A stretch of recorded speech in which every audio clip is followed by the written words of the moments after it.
পরীক্ষা দিতে যেয়ে দেখি যে কজন আমাদের ক্লাস নিল সবাই আমাদের সাথে পরীক্ষা দিচ্ছে। ইটস আ মেজর ডিসরাপশন ওদের হিস্ট্রিতে। বেকার হয়ে গেলাম, একটু পিছায় পড়লাম, আবার আমি অফিসার গ্রেড থেকে শুরু করলাম। আমার তো মেকআপ করতে হয়। নেসলে থেকে শিখলেন, এসিআইতে প্র্যাকটিক্যাল করছেন, স্মার্ট কাজটা যেগুলি করা যায়, কিন্তু আসলে একটু গাধার খাটনি ছাড়া কিন্তু ক্যারিয়ারের উন্নতি হয় না। তো ফান জায়গায় ছাড়লেন কেন? Nescafe is always Nescafe because Nescafe is not Nescafe anymore. Packaging improvement নিয়ে কাজ করছিল। সো পাওয়ার ব্র্যান্ড আমরা কেমনে তৈরি করবো? আমি ওই সময় ওদের সাথে কাজ করেছি, তো it's a very tricky balance নিয়ে কাজ করতে হতো। ক্লাস 2 পর্যন্ত I studied in a girls school. তাকে যদি কাজ শেখাতে চান কোথায় পাঠাবেন? The moment I will understand that you are more বুড়া দ্যান মি, তুমি কিন্তু তাহলে বিপদে পড়বা।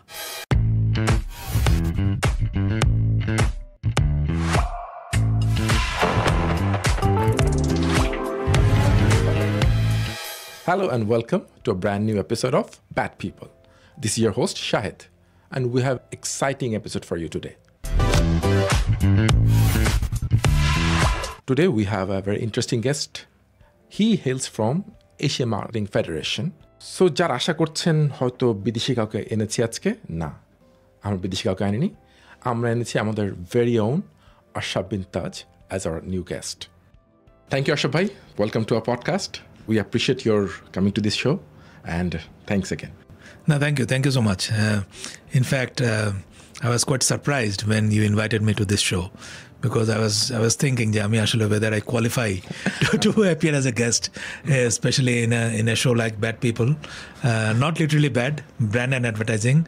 Amar সাথে তো আজকে আসলে advertising এর connection নাই for quite some time now, since the time I started my own business. But brand is integral part of your business. But আমার ভেতরের DNA তে তো এটা is so much there. And thanks for also mentioning about AMF, Asia Marketing Federation. Yeah.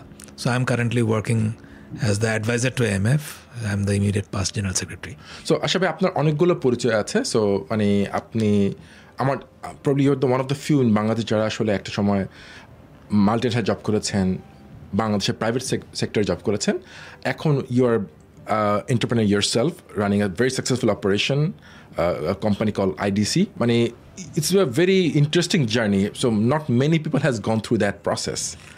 না, আলহামদুলিল্লাহ, মানে I feel quite মানে happy and content আমি বলবো, মানে after working for about some 30+ years নাও। কোথায় বড় হয়েছেন? ছোটবেলা I was born in Chittagong. আমার জন্ম হয়েছিল হচ্ছে চন্দ্রঘোনা মিশন হসপিটালে। আমার দাদাবাড়ি ওইখানে একদম কর্ণফুলী নদীর পাশে ওইখানে। So I was born in a Christian missionary hospital. তারপরে আমার প্রাইমারি স্কুল হয়েছে চিটাগং শহরে। আমার আব্বা ছিলেন হচ্ছে বাংলাদেশ জুট ইন্ডাস্ট্রিতে। So at that time he use to work for victory jute products. উনি ওইখানকার ম্যানেজার প্রকিউরমেন্ট ছিলেন। এটা কি বিজিএমসির পার্ট? উনি বাংলাদেশ জুট মিলস কর্পোরেশনে ছিলেন, because this were all nationalised at one point in time. পরে আবার এগুলি প্রাইভেটাইজড হয়। It was given back to Ispahani later on, much later. তো আমার স্কুল প্রথম আমার নার্সারি থেকে ক্লাস 2 পর্যন্ত আই ওয়াজ ইন চিটাগং। তখন আমার স্কুলিংটা কিন্তু ইন্টারেস্টিং। আমাদের স্কুলের নাম ছিল বাবা স্কুল। বাবা school is BWA, Bangladesh women's association স্কুলটা আছে। হ্যাঁ, বাংলাদেশ মহিলা সমিতি স্কুল। ক্লাস 5 পর্যন্ত ছেলেরা পড়তো, কো এডুকেশন ছিল আনটিল ক্লাস 5। ক্লাস 6 থেকে it is all girls school. তো আমার প্রথম ক্লাস 2 পর্যন্ত I studied in a girls school. Class 3-তে আমরা চলে আসি ঢাকায়, because my father was in a transferable job. He got transfer to BGMC head office and later on he was transfer to Adamjee jute mill. So আমার class 3 থেকে class 7 পর্যন্ত I studied at Mohammadpur government high school. একেবারে তাজমহল রোডে বাসা, একদম মোহাম্মদপুরের মাঠে ঘাটে গলিতে আমাদের বেড়ে ওঠা। So Chittagong first, then Mohammadpur, then again went back to Chittagong. আমার যখন ক্লাস 8-এ আমরা, তখন my father opted to go back to Victory, because তখন গভর্নমেন্টের এই মিলগুলোকে আবার প্রাইভেটাইজ করা হয়। 84-এ তখন আমার আব্বা আবার ওইটাতে ফেরত যান যখন সুযোগটা আসলো। এটা মানে গভর্নমেন্ট অফিসার থেকে সুযোগ দেওয়া হলো, with service continuation you can go back to private sector, more like a deputation. জি। তো উনি যখন যান তখন আবার আমি যাই। তো then I studied at Chittagong cantonment public school. Same school. হ্যাঁ, so yeah we are the alumni. তো ওইখান থেকে আমার SSC HSC আমার চিটাগং থেকে, then I came back to Dhaka because my father later on started his career with Kumudini Welfare Trust. আচ্ছা। Jute division he was the business head, he was the general manager of Jute. Interesting. Yeah, তো তখন আমি ঢাকায় আসি। Office থেকে ওনার office ঢাকাতেই ছিল? নারায়ণগঞ্জ। আচ্ছা, ওকে। নারায়ণগঞ্জ কুমুদিনী ট্রাস্টের ভেতরে। তো আমি ওখানে থাকতাম। পরবর্তীতে তো যখন আমি হোস্টেলে চলে গেলাম, আইবিএর হোস্টেলে, তখন তো আব্বা আম্মা থাকতো নারায়ণগঞ্জে, আমি থাকতাম হচ্ছে এই ফার্ম গেটের এখানে হোস্টেলে। আন্ডারগ্রেড পড়ালেখা কোথায় করেছেন? হ্যাঁ, ঢাকা সিটি কলেজে। আচ্ছা, ঢাকায় আমরা ওখান থেকে আইবিএতে একদম বিকম পাস দেন আইবিএ। হ্যাঁ, সো মানে খুব কুইক একটা ডিটোর ছিল সিটি কলেজ, তারপর আইবিএ। সো আমাদের সময় বিবিএ ছিল না। সো আমাদের পরে আমরা শুরু করার 2 সেমিস্টারের পরে প্রথম বিবিএ ফার্স্ট ব্যাচ ইন্ডাকশন হয় আর কি। এটা সম্ভবত 94-এ। হ্যাঁ, 93 শেষে, 93 মিডলে in fact first batch, BBA first batch প্রথম যখন ঢুকে আর কি। ততদিনে we are already in 3rd semester. How was it growing up in Chittagong? How was it growing up in Mohammadpur? Growing up in Chittagong and Mohammadpur, মানে চিটাগং এটা ছিল হচ্ছে তখন তো একদমই ছোট আমরা। তখন আমরা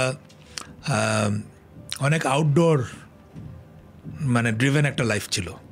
পড়ালেখা করেছি তো, যেমন আমার ক্লাস টিচার ছিল যখন আমার নার্সারিতে কেজিতে মিসেস এডওয়ার্ড, প্রথম ওই টেনে হাতের লেখা শেখা, হ্যাঁ, ইংলিশ শেখা। সো ওইটা একটা স্কুলিং দিয়ে আমার গেছে।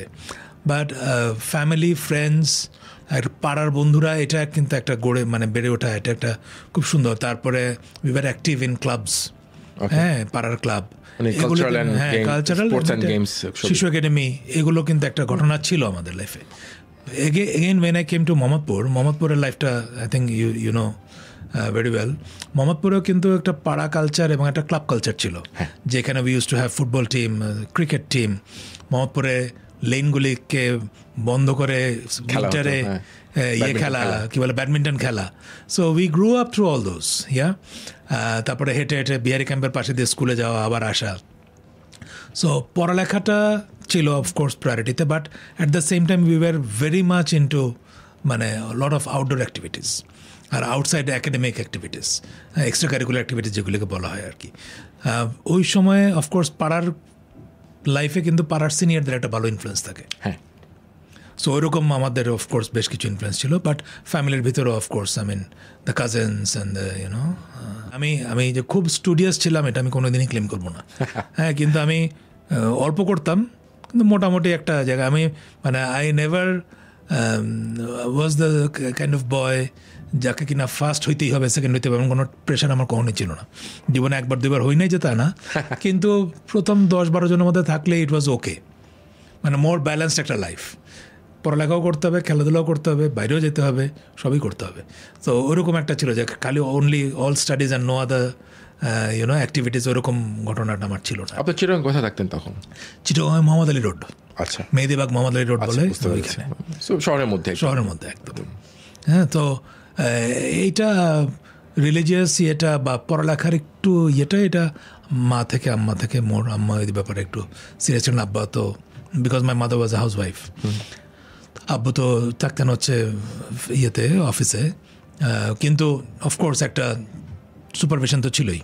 তো ওইটা আমার প্যারেন্টস থেকে বেশি আসছে। আমার কাজিন ছিল আমাদের সাথে, মেডিকেল স্টুডেন্ট ছিল, তার একটা ইনফ্লুয়েন্স ছিল, সে তো অনেক because of the very nature of his studies, হ্যাঁ, তার তো একটু স্টুডিয়াস হইতে হইতো। আমার মামা ছিলেন, মামা কাছাকাছি থাকতেন, তো মামা আবার ছিল হচ্ছে more of sports and activities. হ্যাঁ, এবং উনি বলতেন যে দুষ্টামি না করলে কেমন হবে। একজনের কাছ থেকে শেখা, খেলাধুলা একজনের কাছ থেকে শেখা। আমরা প্রচুর মুভি দেখতাম, আমার আব্বা খুব এনকারেজ করতো। অ্যাকচুয়ালি আমরা তখন BTV use to have actually very rich movie of the week, even regular series আমরা যতগুলো দেখেছি সেগুলো কিন্তু পরবর্তী রিভলিউশনে বাংলাদেশের আমরা এগুলো কিন্তু দেখি নাই। We do not see that quality of contents letter on, ঠিক না? ইন্টারন্যাশনাল কন্টেন্ট, মিউজিক্যাল কন্টেন্ট যা দেখেছি আমরা, ওইটা কিন্তু ওই 70s দেখলাম বা আর্লি 80s, মিড 80s থেকে কিন্তু আর ওইভাবে করে আসলে এটার রিভলিউশনটা দেখি নেই আর কি। হ্যাঁ, 90s পর থেকে আসলে এটা অনেক, যেমন ওই সময় হলিউডের বা নর্থ আমেরিকার যত টপ সিরিজ, যেমন সবগুলো আমরা ডালাস থেকে শুরু করে সবকিছু, একদম এবং আমার আব্বু বলতো তখন যে ইংরেজি শেখার জন্য if you watch movies and later on if you can read newspaper, you can make connection. So ওগুলি কিছু জিনিস আসলে প্র্যাকটিক্যালি অনেক হেল্প করেছে। আইবিএতে ঢোকা একটা বড় চ্যালেঞ্জ ছিল। কী হলো, আমি তো এসএসসি এইচএসসি সায়েন্সে ছিল, তো এইচএসসিতে আমার খুব বেশি ভালো রেজাল্ট হয়নি যত এক্সপেকটেশন করেছিলাম। তো তখন আমি decided to go for commerce in bachelors, তাও পাস করছে, এমন না যে অনার্স কোথাও গেছি। ঢাকা ইউনিভার্সিটিতে পরীক্ষা দিলাম, ঘ ইউনিটের কিসে জানি একটাতে হয়েছিল, কিন্তু ওইটাতে আর ইন্টারেস্ট পাইনি, কারণ ওই গ ইউনিটে হয় নাই। আর ক ইউনিটে তো আমি কোয়ালিফাই করবো না, আমি বুঝে গেছিলাম আমার রেজাল্ট দেখে, কামাগোটার পিছনে দৌড়েই নেই। হ্যাঁ, তো তারপরে ঘ ইউনিটে জানি কিসে পেলাম, তো দেন আই ডিসাইডেড যে না ঠিক আছে তাহলে বিকম করে ফেলি। My parents war okay. তো তখন চলে গেলাম বিকমে। বিকম পড়তে তখন পর্যন্ত আমি আইবিএ সম্বন্ধে কিন্তু এত কিছু জানি না। আমি যখন বিকম পড়তে থাকি তখন কিন্তু আমাদের চিটাগং থেকে একটা বড় group of people they use to come and study IBA. Okay, ওইটাই মানে আমাদের পাড়ার ছিল, আমাদের পাড়ার রাসেল ভাই ছিল, আরও কয়েকজন ছিল, এরা এসে আইবিএতে পড়ে। তারা ক্রিকেট খেলতো তখন, আমরা চিটাগংয়ে যেই ক্লাবটা করতাম ওইখানে ওরা ক্রিকেটার ছিল আর কি ওইখানে। তো এদের প্রথমে ওইখান থেকে লিডটা পাই যে আসলে এটা তো ঢাকায় যে দেখি সবাই বিজনেস পড়ে, বিজনেস অ্যাডমিনিস্ট্রেশন। তারপরে আমার ফ্যামিলির মধ্যে আব্বার কাজিনরা তারা বাইরের থেকে বিজনেস অ্যাডমিনিস্ট্রেশন করেছে, আচ্ছা, আব্বার মামাতো ভাই। So that was the second point of information. ওইটা আমাকে একটু স্ট্রাইক করে এবং দেখলাম যে আচ্ছা মুকুল কাকা তো এখানে খুব আমেরিকাতে খুব ভালো চাকরি বাকরি করে, ঘটনা কি, তার মানে তো এমবিএ ধরনের ক্লাব। তখন আমি এমবিএ ঘটনাটাকে একটু পড়ার চেষ্টা করলাম, তো দেখলাম যে ওরে বাবা এটা তো অনেক কঠিন একটা ব্যাপার, হ্যাঁ এটা তো কীভাবে করে করব। তো তখন আমরা লাস্টের দিকে, তাও মানে একটু এটা সিরিয়াস হতো নিইনি, শেষের দিকে একটা কোচিং সেন্টার করলো। কোচিং সেন্টার আমরা খুঁজে বের করলাম ফার্মগেটে, আমরা কয়েকটা বন্ধু, যে ওইখানে বললো যে কম 18টা ক্লাস করতে হবে। তো গেলাম, ওইখানে বললো যে এরা সব আইবিএর ছাত্র, কামরুল ভাই, হালিম ভাই, এনারা সবাই ওনারাই পড়ায়। তো আমরা গেলাম, টনি ভাই, তো এনারা ক্লাস করাচ্ছে, আমরাও কয়েকজন মিলে ওইখানে ক্লাস শুরু করলাম। ক্লাস করতে করতে একসময় মনে হলো আচ্ছা কী ব্যাপার, এনারা পড়াচ্ছে কিন্তু আচ্ছা ঠিক আছে, মানে কোয়েশ্চেন্স আমরা অনেক কিছু করছি, কিন্তু আসলে কি এনারা অনেক সিনিয়র ছাত্র। তো করতে করতে আমি 17টা ক্লাস করেছি আমার খেয়াল আছে, তো 18টা ক্লাস করা হয় নাই। তো দেখলাম যে প্রায় 3000-এর মতো মানুষ পরীক্ষা দিচ্ছে, 120 জন নেবে। ওইটাতে ভয় ছিলাম। পরীক্ষা দিতে যেয়ে দেখি যে কজন আমাদের ক্লাস নিল সবাই আমাদের সাথে পরীক্ষা দিচ্ছে। Why? Because they were all drop outs. Okay, তারা আগের ব্যাচে যে তারা সবাই আইবিএ থেকে ড্রপ আউট হলো, ড্রপ আউট হয়ে তারা একটা কোচিং সেন্টার করলো, কোচিং সেন্টারে করে নেক্সট ব্যাচের ছাত্রদেরকে কোচিং করাচ্ছে, নিজেরাও প্র্যাকটিস করছে। এবং আমরা সবাই একসাথে চান্স পেলাম, টিচার এবং স্টুডেন্ট সবাই একসাথে। বাট টেকনিক্যালি ওরা স্টুডেন্ট ছিল আইবিএর, they were students but they were dropouts, you know, and they had to retake the admission test. Okay. It was not like that they were on probation, so they actually dropped out. Okay, I mean they asked to leave for some, তারা continue করতে পারছে না, the CGPA does not allow them to continue, so they had a fresh start, so they had to have a fresh start. So তারা আবার আমাদের সাথে শুরু করলো। So it was very interesting. ওইটাতে পরে যখন নাম চলে আসলো 120 জনের মধ্যে, তখন that gave me quite a confidence, আরে এটা তো মনে হচ্ছে পারা যাবে।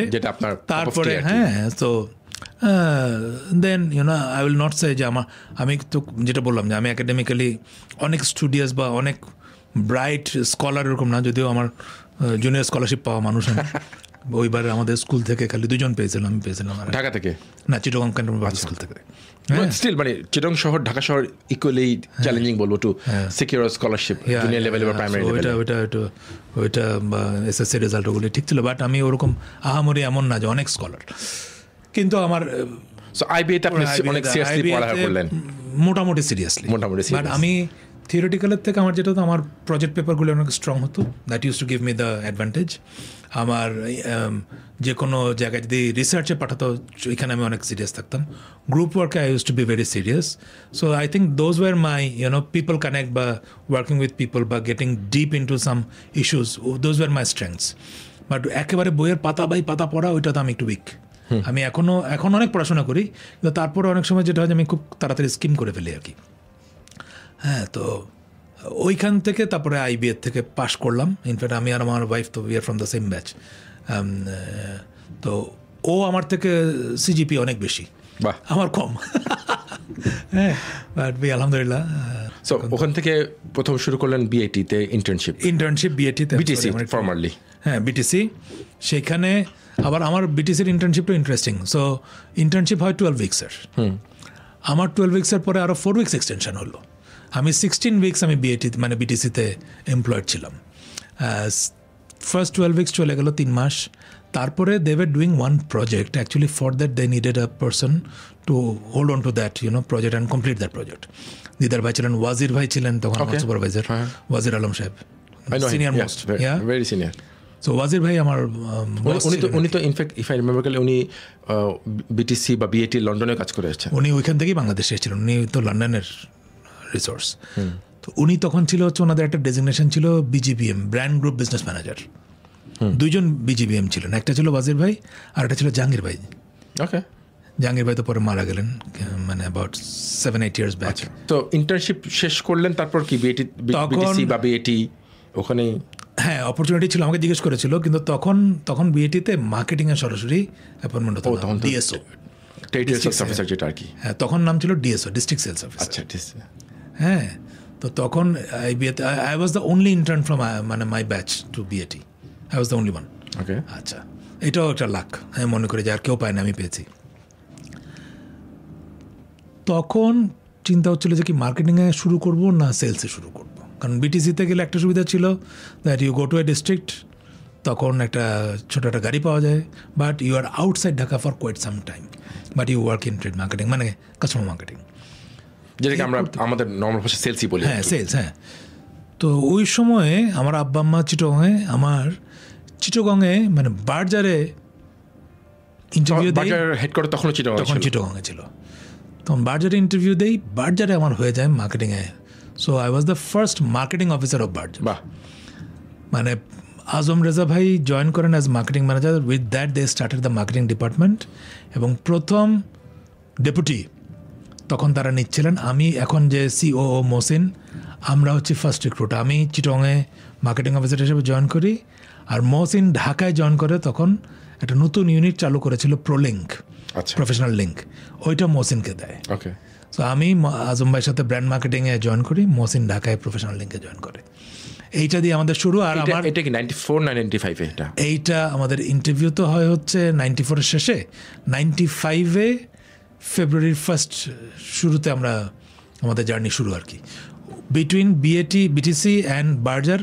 এই সময় আমরা 2 মাস এমপ্লয়েড ছিলাম হচ্ছে ওয়ার্ল্ড ব্যাংকের একটা প্রজেক্ট, ওকে, সিল্ক মার্কেটিং রিসার্চ।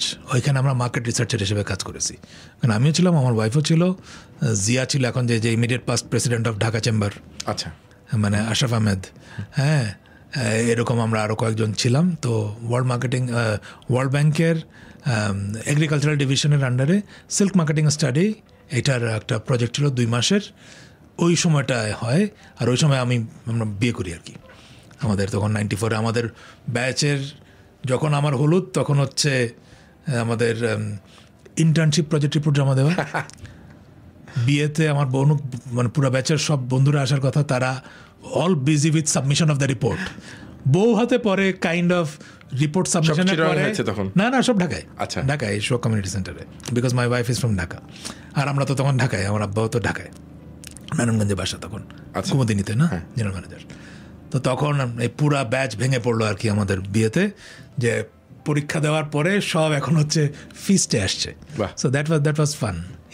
আপনি কি করেছেন? আপনার রিপোর্ট আগে জমা দেওয়া ছিল? আমারটা হলুদের আগের দিন জমা দিয়েছি। আমি আমার ওয়াইফ একসাথে যে স্যারদের রুমের নিচে দিয়ে আমাদেরকে দিতে হইতো, ওটা দিয়েছে, because she use to study in development management. Mozaffar স্যারের ছাত্রী ছিলেন, আর আমি ছিলাম মার্কেটিংয়ে, দুজন। যেহেতু আপনি কাকে দিয়েছেন জমা? আমি যে আমাদের ইন্টার্নশিপ তখন নুরুর রহমান স্যার, আর আমার ইন্টার্নশিপ সুপারভাইজার ছিল ইউসুফ আবদুল্লাহ স্যার। আচ্ছা, হ্যাঁ, তো ওনাদের রুমে জমা দিলাম আর কি। এই দিয়ে তারপরে এরপরে বার্জারের জার্নি শুরু হলো।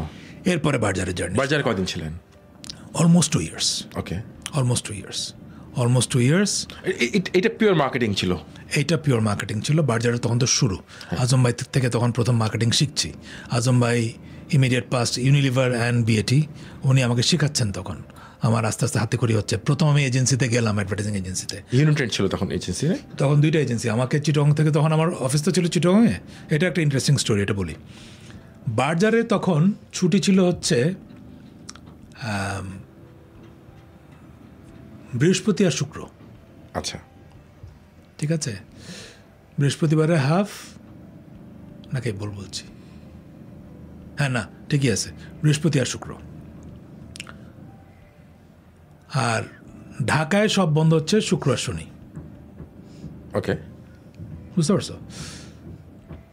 আজম ভাই আমাকে করতো কি, ধরো পুরো সপ্তাহ কাজ করার পরে বুধবার দিন দুপুরবেলা বলতো, এই তোমার শ্বশুরবাড়ি ঢাকা না? জি আজম ভাই, প্রায় জিজ্ঞেস করতো, খামাখাই কিন্তু। হ্যাঁ, তা একটা কাজ করো, এজেন্সিগুলি যে কী করতেছে কিছু বুঝতেছে না, কালকে তো আমাদের ছুটি কিন্তু এজেন্সি তো কাজ করছে, মানে তারা যত agencies are working. Why not you take a night travel, আজকে রাতে চলে যাও, কালকে সকালবেলা অ্যাডকমে যাও, অ্যাডকমে আধাবেলা থাকো, তারপরে বিকালবেলাটা ইউনিট রেন্টে থাকো, তাইকা সবগুলি কাজ ফলো আপ করো, শুক্রবার দিন একটু শ্বশুর শাশুড়ি দেখা তুমি তারপরে রাত্রেবেলা চলে আসো, শনিবার সকালে আমার আপডেট দিও তো। That use to be the routine. হ্যাঁ, every other week or every week, almost every other week. Okay. হ্যাঁ, তো তখন আমার ওয়াইফ তখনও মানে তার অল্প কিছুদিনের মধ্যেই তো সে ইউনিসেফে শুরু করে দিল চিটাগং অফিস থেকে। তো আমি আমার ওয়াইফকেও যে বলতাম, আচ্ছা চলো তাহলে আমরা ঢাকাতে ঘুরে আসি। তো এইটা এর পরে আমাকে একাই আসতে হতো, কারণ তারও তো চাকরি ছিল। হ্যাঁ, তার তো আর থার্সডেতে ছুটি না। তো এটা একটা মজার জিনিস ছিল, বার্জার থার্সডেতে ছুটি ছিল। আজম ভাই দুপুরবেলা হঠাৎ তার মনে হতো লাঞ্চের পরে, এই কালকে তো আমাদের ছুটি, এজেন্সি তো খোলা, কী কাজ হচ্ছে এত তাড়াতাড়ি? আজকে তো সোয়াগ তুমি সোয়াগ ধরে চলে যাও, গ্রিন লাইন ধরে চলে যাও। এই চলে আসতাম। তখন এয়ার ট্রাভেলের প্রভিশন ছিল না, তখন আমরা তো খুব এন্ট্রি লেভেল অফিসার, তখন আমাদেরকে এত আরাম ছিল না। আমরা আরেকটু পরে, মানে আরেকটু সিনিয়র হলে যে ওগুলি এন্টাইটেলমেন্ট হবে, তার আগ পর্যন্ত তো this were looked at like very privileged facilities, you know. এখন যেমন এগুলি অনেক লিবারালাইজেশন হয়ে গেছে, এখন তো time is more important than your hierarchy. তখন এগুলি ছিল না আর কি। আর ওই খুব ব্রিটিশ কালচারে ছিল তো ওগুলো, বার্জারে তো মানে এগুলি খুব ডিপ রুটেড ব্রিটিশ কালচার, খুব এই একটা সময় ছিল। এখন তো আর এগুলি নেই, এখন তো it's very liberal, very modern. আর ওই সময় আমার স্যার ছিলেন তখন, এমডি ছিলেন মিস্টার মসিল করিম, মানে খুব লেজেন্ডারি মানুষ, খুব উনি প্রপার একদম টাইম মানে টাইম এইভাবে খুব ফলো করতেন আর কি ওনারা। তখন আপনাদের অফিস কোথায় ছিল? চট্টেশ্বরী রোড। ওকে, চট্টেশ্বরী রোডের মোড়ে, মানে ট্রেডিং এরিয়াতে একটু। হ্যাঁ হ্যাঁ, না এটা হচ্ছে ঠিক ডিভিশনাল কমিশনারের বাসা, ওটার পাশেই ছিল বার্জার। এরপরে হচ্ছে একটু সামনে গেলে সার্সন রোড, ওইখান থেকে এই যে একদিকে তোমার ওয়ার সিমেট্রি, আর একদিকে হচ্ছে সার্সন রোডের ওই হিলগুলো সব, মানে বার্মাস্টার্নের হিলগুলো ইয়েগুলো ছিল আর কি। সুন্দর জায়গায়, মানে হিলের মাঝখানে, এখন অনেক সুন্দর। আর ফ্যাক্টরি ছিল হচ্ছে কালুরঘাটে, এখনো যেখানে আছে, এখন তো সেকেন্ড ফ্যাক্টরি ঢাকাতে একটা ফ্যাক্টরি করেছে। So Berger was fun. বার্জারে এত ফান জায়গা ছাড়লেন কেন? বার্জারে ফান, বার্জারের মানুষজন খুব ভালো। বার্জারে ওটা তো খুব আর্লি স্টেজের, তখন পর্যন্ত ডিসিশন মেকিংগুলো তো একটু অনেক রকম ইমোশন। বার্জারে কী হয়েছিল, এটা একটা ইন্টারেস্টিং, এটা খুব একটা ইন্টারেস্টিং প্রশ্ন করছো, কেন ছাড়ছি। বার্জারে থাকতে থাকতে একটা অপরচুনিটি আসলো ইউনিলিভারে অ্যাপ্লাই করার। ওকে, ইউনিলিভার সবার জন্য একটা, তখন Lever brothers, LBBL, liver brothers Bangladesh limited. Head office কিন্তু চিটাগং, হ্যাঁ, কালুরঘাটেই। ওকে, অনেকে দুষ্টামি করে, ঢাকা থেকে যে ছেলেমেয়েরা যেত মালকাপাড়া বা মাসুদ ভাই এনারা অনেক সময় দুষ্টামি করে বলতো Lever Brothers Kalurghat limited, because ওইটা তো ফ্যাক্টরিতে ছিল। ওইটাতে I decided to take a chance, যে আমি একটা পরীক্ষা দিয়ে দেখি। বাট আমার ধারণা তখনও, যেটা এখনো আছে, যে মানে Lever Brothers, BAT, this are the like the upper echelons of the dream. তো আমার এটা সম্ভবত অগাস্ট সেপ্টেম্বর মাসের দিকে পরীক্ষাটা হয়। ইটস 96 এটা 96 সেপ্টেম্বরের দিকে হয় মনে হয়, আমি ভুলে গেছি এক্স্যাক্টলি। তো আমি পরীক্ষা দিই 60, সো দেয়ার ওয়ার 60 ইনকামেন্টস, আমরা পরীক্ষা দিই। তো ওই ডে লং ওদের তখনও ছিল, সকালে যাবে অ্যাসেসমেন্ট। আসিফ ভাই ছিল তখন ইন্টারভিউ কোঅর্ডিনেটর, আসিফ ইকবাল ভাই ছিল তখন, হি ওয়াজ এ ইয়াং ব্র্যান্ড ম্যানেজার, আমার 2 ব্যাচ সিনিয়র থাকে। উনি ছিল আমাদের সবাইকে এক জায়গায় নিয়ে যাচ্ছে, ব্রিফ করতেছে, বসাচ্ছে, ইন্টারভিউ তো করছে ধরো ডিভিশন হেডরা। তো উনি ছিল আমাদের কোঅর্ডিনেটর, উনি আমাদের সাথে কথা বলছেন। 60 জনের মধ্যে একজনকে ওরা সিলেক্ট করে, তখন শাহাব রিজভী ছিলেন মার্কেটিং কন্ট্রোলার। সেটাও আফটার লং টাইম, প্রায় ইন্টারভিউ সব হয়ে গেল, 1-1.5 মাস কোনো খবর নেই। প্রায় মাস দেড়েক পরে হঠাৎ একদিন আপনি এর মধ্যে এখন কন্টিনিউ আমি করছেন বার্জারে কন্টিনিউ করছি। একদিন সন্ধ্যার সময় হঠাৎ আমাদের বাসা তখন মেদিবাগে যে বলো মতি মঞ্জিলে, আশরাফ মঞ্জিলে, ওইখানে 3টা বাসা ছিল, মতি মঞ্জিল, আশরাফ মঞ্জিল, আমিনা মঞ্জিল। তো আমার বাসায় হঠাৎ একটা পাজেরো গাড়ি আসছে। তখন খালি লিভার ব্রাদার্সের এক্সিকিউটিভ কমিটির মেম্বাররা পাজেরো গাড়ি চালায়, পাজেরো জিপ চালায়। একটা পাজেরো গাড়ি আসলো। তো আমাদের দারোয়ানও বেশ কনসার্ন যে এত বড় গাড়ি নিয়ে কে ঢুকলো। তা আমরা তখন বাইরে যাব, আমি আব্বা আম্মা আমার ওয়াইফ আমরা বাইরে যাব। হঠাৎ বেল খুলে দেখি সাবরেজ বেল। আমি তো বুঝতেছি না আমি কী করবো। So he was a very non conventional man. উনি অত প্রোটোকল ফলো করতো না। উনি আসলেন, আমার সাথে কথা বললো, আমাদের ড্রয়িং রুমে বসলো, চা খাবে বললো, চা খাওয়ালাম। খালি বললো তুমি কি কালকে আমার সাথে দেখা করতে পারবা? আমার আব্বাও জানতে চাইল ইনি কে। আমি বললাম ইনি। আমাদের অবশ্যই দেখা করবার, চলে যাও। তো উনি চলে গেছে। পরের দিন আমি গেলাম, তখন HR ডিরেক্টর বলতেন না, পার্সোনাল ডিরেক্টর বলতেন, mister M Abdullah. Mister Shahab Rizvi, mister M Abdullah ওনারা বসে আছেন। আমি গেলাম কালুরঘাটে। সালে ভাই আমাকে রিসিভ করলো গেটে। সালে ভাই আমাকে নিয়ে, উনি তখন FPM ফ্যাক্টরি পার্সোনাল ম্যানেজার। সালে ভাই আমাকে নিয়ে গেলেন।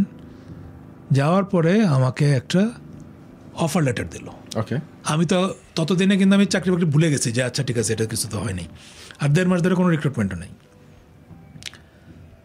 তখন আমি দেখলাম যে significant raise in all facilities, paycheck and মানে হাই স্ট্যান্ডার্ড আর কি। তখন লিভার ব্রাদার্স তো was the top paymaster, এবং বললো একজনকেই ওরা নিয়েছে।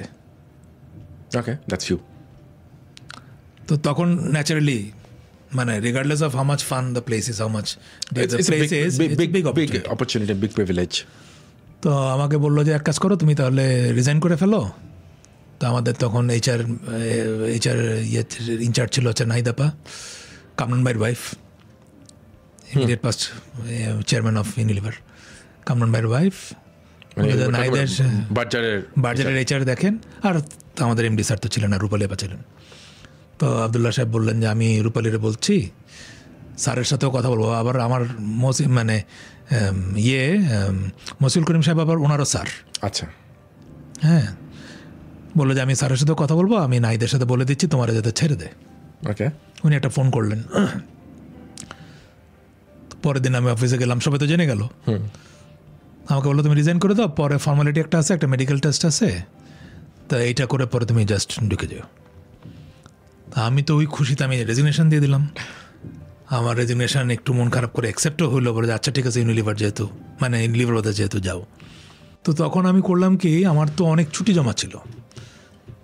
তা আমি আমার ওয়াইফকে নিয়ে প্ল্যান করে ফেললাম যে আমি নেপাল যাব, ইন্ডিয়া যাব, ওইভাবে করে টিকিটও করলাম। আমি আমার ওয়াইফ আমরা বেরো যাচ্ছি। নাও end of 1996 there was a big problem in Unilever, if you remember, Lever ব্রাদার্সে ওয়ার্কার আনরেস্ট হয়েছিল। আচ্ছা, and if you go through the মানে নিউজ আর্কাইভ, তখন ওরা প্রথম পাঞ্চ কার্ডের সিস্টেম করে, ওয়ার্কারদেরকে পাঞ্চ কার্ডের টাইম কিপিং শুরু করতে হবে, এবং ওইখানে কিন্তু ম্যানেজমেন্টকে কিন্তু তখন অ্যাসল্ট করা হয়। আচ্ছা, as a result liver brothers Bangladesh কিন্তু ফ্যাক্টরি অপারেশন মোর দেন 2 months শাটডাউন ছিল। তো আমাদের রিক্রুটমেন্টটা ওই সময়ে থমকে যায়। ওকে, আর ওই সময়ে ইটস এ মেজর ডিসরাপশন ওদের হিস্ট্রিতে। ওদেরকে ইম্পোর্ট করে এনে প্রোডাক্ট বাজারে দিতে হয়েছিল। আমার তখন মেডিকেলটা হয়, আমি যখন ওই যে ইয়েতে যাই, মানে ছুটিতে যাই, তার আগে আমি মেডিকেল টেস্টে দিয়ে যাই। মেডিকেল টেস্টে আমার ব্লাড প্রেশারটা বেশি আসে। ওকে, এটা কি মানে আপনার জানতেন আপনার ব্লাড প্রেশারের সমস্যা ছিল নাকি? এটা আমি তখন পর্যন্ত আমি অত জানতাম না, আমার ফ্যামিলি হিস্ট্রি ছিল, বাট আমার ব্লাড প্রেশারটা একটু বেশি আসে। আর ততদিনে আবার ওয়ার্কার আনরেস্ট হয়ে 2 মাস বন্ধ, তো তখন সব ফ্রোজেন হয়ে যায় রিক্রুটমেন্ট, হায়ারিং। আচ্ছা, তো তখন আমাকে একটা এক্সপ্লেনেশন দেওয়া হয় যে nothing against you, but your medical status, your health status is not complying with company standard. Okay, আমাকে একটা রিগ্রেট লেটার দেওয়া হয়। আমি আসি, আমার সাথে কেউ দেখা করে না, কেউ কিছু বলে না। আমি তো এভাবে বাজারের চাকরি শেষ, টাকা পয়সা নিয়ে ফেলছি। সো তারপরে গেলাম, হ্যাঁ, তো আমি আমার বাবা আবার খুশির চোটে তার বন্ধু বান্ধবকে বলে ফেলছে যে এসে তো ওইখানে জয়েন করতেছে লিভারে, আম্মাও বলে ফেলছে। বলাটা স্বাভাবিক আসার আসলে। পরে অল অফ এ সাডেন আমি বেকার, আমার বাজারের চাকরিও নাই, লিভারের থেকেও আমি একটা রেগুলেটর পেয়ে গেছি আবদুল্লাহ সাহেবের সাইন করা। ওনাদের রুমে আমাকে আর যেতে দিল না, আমাকে এই সালেবের রুমে বসে থেকেই আমার সাথে সকাল থেকে আমি বসে আছি, দুপুরবেলা যে আমাকে এই চিঠিটা দিল, বললো লাইফ মুভস অন, আমাকে যা যা বলা দরকার বললো। তো তখন আমি চিন্তা করলাম যে আমার এখন কী করা উচিত, because actually I was flying and all of a sudden I have no job. বাজারের চাকরি শেষ করে আমি যা টাকা পয়সা পেলাম ওগুলি অলরেডি আমি খরচ করে ফেলেছেন, কারণ আমি তো অনেক টাকা বেতন পেতে যাচ্ছি, হ্যাঁ মানে অ্যাডভান্স এক্সপেন্ডিচার, অ্যাডভান্স একেবারে সব ঘুরে টুরে একেবারে নেপালের পরে মানে কাঠমান্ডুর পরে কলকাতা ঘুরে টুরে একেবারে আমি চলে আসলাম। মানে লম্বা ট্রিপ ছিল, লম্বা ট্রিপ করে আমি চলে আসলাম। আসার পরে এখন আশরাফ বিন তাজ কিন্তু বেকার, চাকরি নাই। আপনি ওই সময় বাজারের কথা বলেন যে ভাই রিকনসিডার করা যায় কিনা। আমি গেলাম, তখন মঞ্জুর ভাই বসা ছিল, রূপালী আপা ছিল, রূপালী ওয়াজ ভেরি সিম্প্যাথেটিক, কিন্তু কিছু তো করার নেই। ওনারা লোক নিয়ে নিচ্ছেন, হ্যাঁ ওনারা লোক নেবেন ন্যাচারালি, কিছু তো করার নেই। And I have resigned you know. তো আমি আজম ভাই তখন ঢাকায়, উনি আবার ছেড়ে স্ট্যান্ডার্ড চার্টার্ড ব্যাংকে উনি চাকরি নিয়ে চলে আসছেন। তো আমি চিটাগংয়ে কী করব, তো তখন মঞ্জুর ভাই আমাদের একজন সিনিয়র আছেন, এই এডিসনের যে চেয়ারম্যান আমিনুর রশিদের মেজো ভাই, বড় ভাই। মঞ্জুর ভাই ওয়াজ এ পার্সন যে কিনা খুব ফেলো ফিলিং ছিল আইবিএর ছেলেদের জন্য। উনি 16 ব্যাচের MBA। তো উনি তখন বাজারে জয়েন করে কমার্শিয়াল ম্যানেজার হিসেবে, ম্যানেজার প্ল্যানিং। উনি বসে থেকে তখন নেসলের যিনি HR ডিরেক্টর ছিলেন জুলফিকার ভাই, তখন উনি HR ম্যানেজার।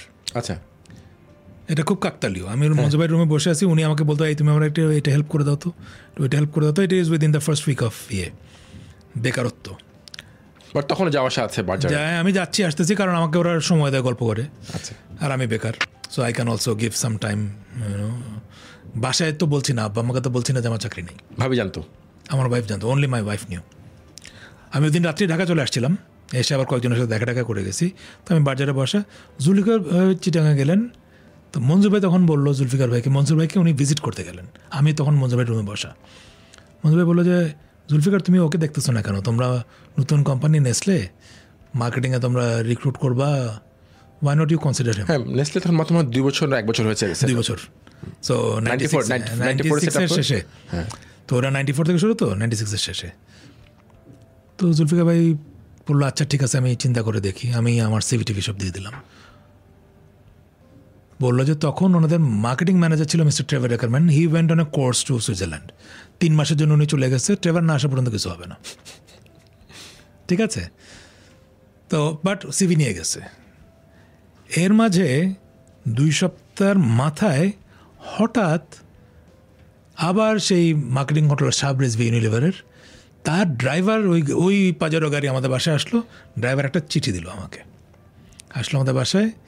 চিঠি খুলে দেখি যে পরদিন দুপুর 1টার সময় যেন ইস্পানি সেন্টারে মিস্টার সালমান ইস্পানির সাথে যেন আমি দেখা করি। ওকে, ইস্পানি তখন হেডকোয়ার্টার, আমি যেন মিস্টার সালমান ইস্পানির সাথে দেখা করি। পরের দিন আমি গেলাম উইথ রেফারেন্স অফ মিস্টার সাহেব রিজভি। আসলে ওনারা তো কানেক্টেড, ওনারা ফ্রেন্ডস।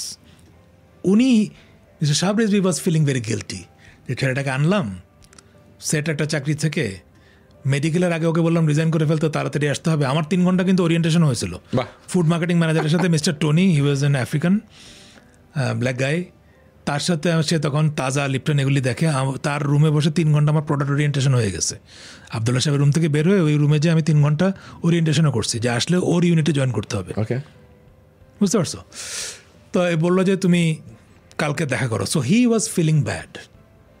আমি গেলাম, মিস্টার সালমান ইসমানি আমার সাথে 15 মিনিট কথা বলে বললো তুমি তাহলে কালকে জয়েন করে যাও অ্যাজ অ্যাসিস্ট্যান্ট ম্যানেজার। সো প্রথম ওই মির্জাপুর ব্র্যান্ড, এটা বললো যে তুমি কালকে জয়েন করে যাও। Mister Mohid Siddiqui was the marketing head. Mohid Siddiqui সাহেবের আন্ডারে আমার চাকরি হয়ে গেল। ওকে, সো 2 সপ্তাহ আমার একটা চাকরি নাই।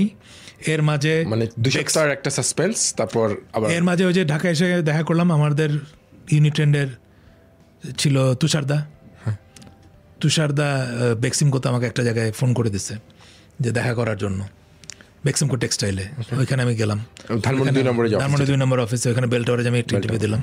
আমার একসাথে তখন বেক্সিমকো থেকে একটা চাকরি আসলো, এইখান থেকে একটা চাকরি আসলো। মানে একসময় চাকরি নাই, 2 সপ্তাহ নাই, তারপর চাকরি হঠাৎ আমার কাছে এখন ঢাকা একটা চাকরি, চিটাগাং একটা চাকরি। সো আমি কি করবো, আমি দেখি তো আব্বা আম্মা চিটাগাং, বললাম যে আচ্ছা ঠিক আছে, স্টার্ট উইথ ইস্পানি। আর নেসলেতে এখন আমি জানি না কি হবে। ওকে, ইস্পানিতে আমি 3 মাসের মতো কাজ করি মোস্তাক সাহেবের আন্ডারে।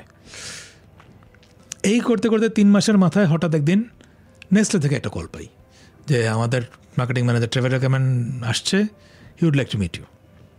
আমি চিটং থেকে আবার আসলাম ঢাকায়, ইন্টারভিউ হলো, ইন্টারভিউ হয়ে আমি সিলেক্ট হয়ে গেলাম নেসলেতে। তো তখন নেসলেতে একজন ন্যাশনাল সেলস ম্যানেজার ছিল ইন্ডিয়ান, মিস্টার দীপক সেনগুপ্তা, ওনার ডেপুটি নেওয়া হবে। ওকে, তো সেলস অপারেশন এক্সিকিউটিভ ওনার আন্ডারে নেওয়া হবে, কারণ মিস্টার দীপক সেনগুপ্তা চলে যাবেন ইন্ডিয়াতে। আর সেলসের দায়িত্ব তখন ট্রান্সকমের ন্যাশনাল সেলস ম্যানেজার নেওয়া হয়েছে মির্জা ভাই। সো নেসলেতে এত বড় প্রোফাইল দরকার নেই, এখানে একজন ভালো একজন এক্সিকিউটিভ দরকার, যে অপারেশনটা ট্রান্সকম অ্যাজ দ্য কি অ্যাকাউন্ট ম্যানেজার, মানে ট্রান্সকম অ্যাজ দ্য কি অ্যাকাউন্ট ম্যানেজ করতে হবে। আর ব্যাক এন্ড সেলস MIS থেকে শুরু করে প্রাইমারি ইনভয়েসিং থেকে শুরু করে ফিল্ড অপারেশন এটা ম্যানেজ করতে হবে। So more of assisting the national sales manager. তো উনি যাওয়ার আগে 2 মাস আগে আবার তৈরি করে দিয়ে যাবে আর কি আমাকে। এই আমি নেসলেতে জয়েন করলাম। আপনি ইস্পাহানির একটা মার্কেটিং জব ছেড়ে নেসলেতে সেলসের জবে করলাম, কারণ তখন আমি চেক করলাম যে আসলে নেসলেতে আসবো না, ওখানে থাকবো। তখন বুঝলাম যে নেসলে কী জিনিস globally, it is the number 1 F&B company in the world, Swiss company. বাংলাদেশে they came with a lot of investment promise, এবং বাংলাদেশে তারা এটাকে অনেক বড় করে। তখন কিন্তু it was a JV between Transcom and Nestle, 60-40 ছিল। নেসলে 60% ছিল, ট্রান্সকম 40% ছিল, and I was employed by Nestle. My appointment was from the Nestle side, not from the Transcom side. So আমি নেসলের পেরোলে সরাসরি ঢুকতেছি। তো এই সুযোগে সব কিছু ওয়ে করে আমার বন্ধু শাকিল ওয়াহেদ, প্রতিশব্দ যার ছিল, তো ও আমাকে বলল যে আমি অলরেডি কিছু কাজ করি, আমাদের বন্ধু এখানে সাদাত আছে, তো Nestle has very big plans, you join this one, এবং this will be a very good training ground, because Nestle globally is known for learning and development. প্রচুর ট্রেন করে ওদের মানুষজনকে এক্সপোজার দেয়। এই আমার নেসলে জার্নি শুরু, এরপরে তো 9 বছর আমি নেসলেতে। 9 বছর আমি প্রথম 4 বছর ছিলাম সেলসে। এই সময়টায় ট্রানজিশনটা হয় from Transcom that Nestle took over 100%, and Nestle Bangladesh became 100% subsidiary of Nestle SA Switzerland. তার আগে তো JV ছিল। এই ট্রানজিশনের প্রজেক্ট টিমের আমি কোর মেম্বার ছিলাম। 1.5 বছরের মধ্যে from a very junior grade I became a regional sales managerial গ্রেডে। কারণ 98-এর মাঝামাঝি নেসলে টেক ওভার হয়ে গেল। আমি 97-এর ফেব্রুয়ারিতে জয়েন করি।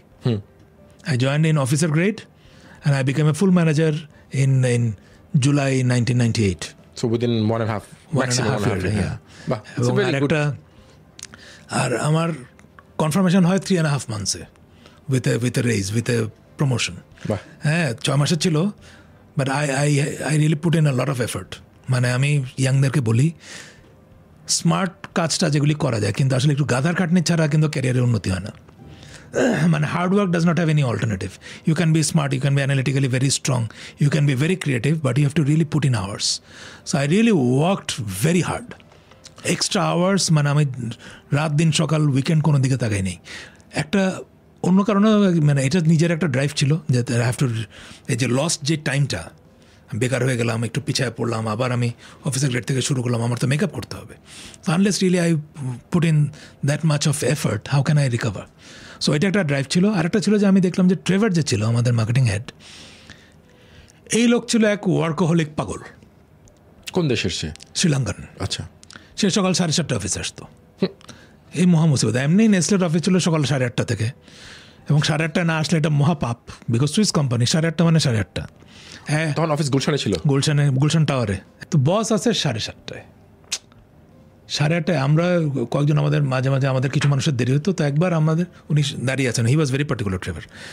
সকাল 8:35 আসছিলাম, আমার খেয়াল আছে। উনি 8:30 থেকে দাঁড়িয়ে আছে। 8:30 পরে যতজন ঢুকলো অফিসে, he received each and every one, he was there until 9, he greeted every one good afternoon. Good afternoon. 8:31 আসলো গুড আফটারনুন। আমি ঢুকছিলাম মনে হয় 8:35-এ। He also greeted me good afternoon. I said good morning, he said good afternoon. Then I realized, okay, I am delayed by, late by 5 minutes. শিক্ষা হয়ে গেছে, আর জীবনে কোনোদিন ইয়ে হবে না। তো আর্লি কাজ করা এবং তারপরে কাজের লম্বা কতক্ষণ এটা নিয়ে তার কোনো কথা নেই। এবং ট্রেভার শুক্রবারেও কাজ করতো, শনিবারেও কাজ করতো। হ্যাঁ, তো ওর তো ফ্যামিলি ছিল না এখানে, আপনার ফ্যামিলি ছিল? ওর ফ্যামিলি ছিল। আচ্ছা, আমি তো তখন ঢাকা চলে আসলাম, আমার ওয়াইফ তখনও চিটং আছে, তখন ঢাকা আসবে, সো কিছুটা আমার লিবার্টি ছিল, তখন একটা সিঙ্গেল লাইফ। তো এই করাতে খুব ভালো করলাম যখন আমাকে 3.5 মাসে কনফার্ম করে দিল, so that was a big plus. তারপরে তো 1 বছরের মধ্যে then I became a full manager. So এটা একটা ক্যারিয়ার, একটা ফার্স্ট ট্র্যাক করতে পারি। আপনার মানে যখন ম্যানেজার হলেন অ্যাজ এ মানে RSM, আপনি কোন রিজনে কাজ? ফার্স্ট আই ওয়াজ পোস্টেড, ওই যে তাও দেখো নেসলে টেক ওভার করলো 100%, আমাদেরকে তখন টাউন হল হচ্ছে, মিস্টার নিক Miller was the managing director, আমাদেরকে ডেকে বললো এই হলো ট্রান্সকম থেকে 14 জন মানুষকে সেকেন্ডমেন্টে নেওয়া হলো, will help us in the transition for next 6 months। There were 14 people, কারণ অল অফ এ সাডেন তো নেসলে একা পারবে না, কি ফাংশনস আছে না, ডিস্ট্রিবিউশন আছে, ফাইন্যান্সের আছে, অমুক আছে তমুক আছে। তো আমরা আসলাম, দাঁড়ায় কথা হচ্ছে কাকে কোন টেরিটরি দেবে। সো আমাকে বললো সো ইউ আর গোয়িং, তো ঢাকা দেওয়া হলো এক্সপ্যাট্রিয়েটকে, হাইকো শিপার। কোন দেশে সে? ডাচ। আচ্ছা, ওকে, আমরা সব একসাথে, এলকো শোয়ার্স ছিল, হাইকো শিপার ছিল, এলকো টুক ওভার মার্কেটিং, হাইকোকে দেওয়া হলো ঢাকা, RSM ঢাকা। আমাকে বললো ইউ গো টু চিটাগং, মানে টুমরো। ওইখানে দাঁড়ায় ডিসিশন। সো আমাকে বললো, তখন কিন্তু আমাদের এই সমস্ত চয়েস ছিল না, বিকজ আমরা তো সাইন করেই ঢুকছি যে my job is transferable, management can decide on my job location and I have to comply with that. Yeah, so আমি বাসায় গেলাম সন্ধ্যার সময়, যে বললাম নেসলে তো টেক ওভার করে ফেলছে Transcom, and I got a promotion, very good news, everybody is happy, and little challenges that I have to relocate to Chittagong. তখন ঢাকায় কে থাকে? তখন আমার ওয়াইফ ঢাকা থাকে। আপনার জন্য ঢাকা চলে আসলো, ঢাকা আসছে, ঢাকা ইউনিসেফে সে কাজ করে, এখন আমি আবার চিটং যাচ্ছি। চিটংয়ে আমার ভাগ্য বলো আমার প্যারেন্টস তখন ছিল, তো বাসা ছিল আমাদের। আমি আবার চিটংয়ে চলে গেলাম জুলাই মাসে। ফেব্রুয়ারি মাসে যে হাইকো ইন্দোনেশিয়াতে ট্রান্সফার হয়ে যায়। So I was the first local RSM of Nestle. তার আগে ট্রান্সকম আমল থেকেই ইন্ডিয়ান ছিল, ডাচ ছিল, আমি প্রথম RSM হলাম, প্রথম Bangladeshi RSM of Nestle Bangladesh for central reason. Dhaka তো বলে না, ওটা বলতো RSM সেন্ট্রাল। আমার RSM ওয়েস্ট। হ্যাঁ, সো মানে খুলনাতে একজন ছিলেন, খুলনাতে যিনি ছিলেন সাইফুল ভাই, ট্রান্সকম থেকে এসেছিলেন। চিটগংয়ে তখন একজন হলো, আমি ঢাকায় নিলাম আর কি। আমার জার্নি শুরু। তারপরে 2001-এ আমি শুরু করলাম হচ্ছে প্রথম মার্কেটিং পজিশন ইন নেসলে। মানে ওটা কি হয়েছিল? এটাও ইন্টারেস্টিং। RSM ঢাকা আমি যাচ্ছি, তখন নেসলের গ্লোবাল থেকে একটা ডিরেক্টিভ আসলো, SBO থেকে ডিরেক্টিভ, প্রত্যেক মার্কেটে একজন হেড অফ কমিউনিকেশন অ্যাপয়েন্ট করতে হবে to safeguard continuity of the brands and the brand assets. Okay. Because নেসলের অনেক বেশি ব্র্যান্ড, তো ব্র্যান্ড কনসলিডেশন করে, কিন্তু লোকাল ব্র্যান্ড, রিজনাল ব্র্যান্ড অনেকগুলি হলো না। তো বললো যে এক এক সময় যখন when it is too much of decentralization happening, তখন কী হয়, ব্র্যান্ড ডাইলিউশন হয় অনেক ব্র্যান্ড অ্যাসেটের। তো এই জন্য হেডকোয়ার্টার নেসলেতে একটু সেন্ট্রালাইজ ছিল, এখনও আছে। এইগুলিকে সেফগার্ড করার জন্য they created a position which is directly reportable to CEO, এমডির কাছে। এটার নাম ছিল communication manager, communication and consumer services manager. So independently brand marketing brief লিখলেও এটা কমিউনিকেশন ম্যানেজারের গেট পাস না করলে এটা এজেন্সির কাছে যেতে পারে না। So joint stakeholder for brand and brand assets. ওই স্ট্রাকচার কিন্তু এখনও আছে? হ্যাঁ, এখনও আছে। পরবর্তীতে তো আছে বিভিন্ন কোম্পানিতে মিডিয়া ম্যানেজার, বা যেখানে PR মিডিয়াকে ইন্ডিপেন্ডেন্ট করে দিল। আগে তো সবই মার্কেটিংয়ের আন্ডারে ছিল, ব্র্যান্ডের আন্ডারে। তো নেসলেতে ওইটা হলো প্রথম। ওটাতে নিয়েছিল মালকা শামরোজ। মালকা 1 মাস 1.5 মাসের মাথাতেই চাকরিটা ছেড়ে দেয়। তো তখন ওরা বলে যে না, rather take somebody from inside who will continue. তো আমার মধ্যে ওই ফ্লেয়ারটা ছিল আর কি, মার্কেটিং ফ্লেয়ারটা ছিল। তো এবং প্রথমে যখন আমি ইন্টারভিউ দিই, আমি বলেছিলাম at one point in time আমি মার্কেটিংয়ে আসতে চাই, আর আমি তো আসলামই মার্কেটিং থেকে। হ্যাঁ, তো তখন I was given that opportunity. তখন আলডো সিগ্রেস ছিল সুইসম্যান, হি ওয়াজ দ্য MD। আমাকে তখন সে বললো that I want to appoint you as the communication and consumer services manager, would you like to join?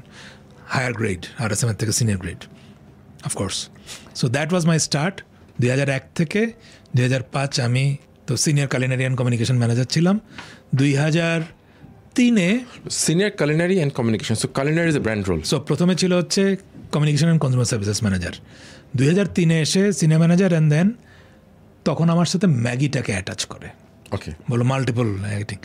Shammi যে ছিল ম্যাগি ব্র্যান্ড ম্যানেজার, সে ট্রান্সফার হয়ে যায় অন এক্সপেক্টেশন টু নেসলে। ইন্ডিয়াতে এসে চলে যায় তখন ম্যাগি স্যুপ দেখার জন্য। ম্যাগি স্যুপের লঞ্চ হবে। স্বামী হয়তো এখনও আছে, শাম্মি এখনও আছে, is the marketing head, marketing director. আমাকে তখন দেওয়া হয় কালিনারি, তখন আমার এই লম্বা এক designation, senior culinary and communications manager. So essentially dual role, একটা ব্র্যান্ড রোল, একটা কমিউনিকেশন ম্যানেজার রোল, ফুল একটা মার্কেটিং। এই ফারিয়াদ আমার টিমের, গালিব আমার টিমের, এরা সব তো মানে বেসিক্যালি ম্যাগি টিমের। হ্যাঁ, দেন সুরাইয়া, এখন যে গ্রামীণ ডায়নার মার্কেটিং ডিরেক্টর, সুরাইয়া হচ্ছে কনজিউমার সার্ভিসেস। হ্যাঁ, তারপরে ছিল যে সাম্পলিং রিসার্চ, ইরাম ইকবাল ছিল রিসার্চ, ইরাম আমার টিমের। সো আমি দেখতাম হচ্ছে culinary marketing, consumer services which is এই পুরো enter consumer services, recipe development, recipe. আমাদের সিদ্দিকা আপা, সিদ্দিকা কবির ছিলেন আমাদের কনসালটেন্ট আচ্ছা, অফ দ্য কালিনারি কিচেন। আমাদের সবাই যে রেসিপিগুলি হতো ম্যাগি নুডলসের, স্যুপের, যত রকম রমজান রেসিপি বুকলেট, সব ওনার সাথে, উনি আমার কনসালটেন্ট ছিলেন। আমার মনে হয় তখন বিভিন্ন ম্যাগাজিনও আসতো এগুলো। হ্যাঁ, ম্যাগির প্রত্যেকটা মানে ঈদের সময় তো ম্যাগির রেসিপি থাকবেই। We use to be the sponsor. তারপরে ছিল আমাদের নেশন ওয়াইড স্যাম্পলিং প্রোগ্রাম ছিল, সেই স্যাম্পলিং আমার কাছে রিপোর্ট করতো। আর ছিল মার্কেট রিসার্চও আমার কাছে দেওয়া হলো। বাহ। সো এই পোর্টফোলিওটা আমি তখন হ্যান্ডেল করতাম আর কি।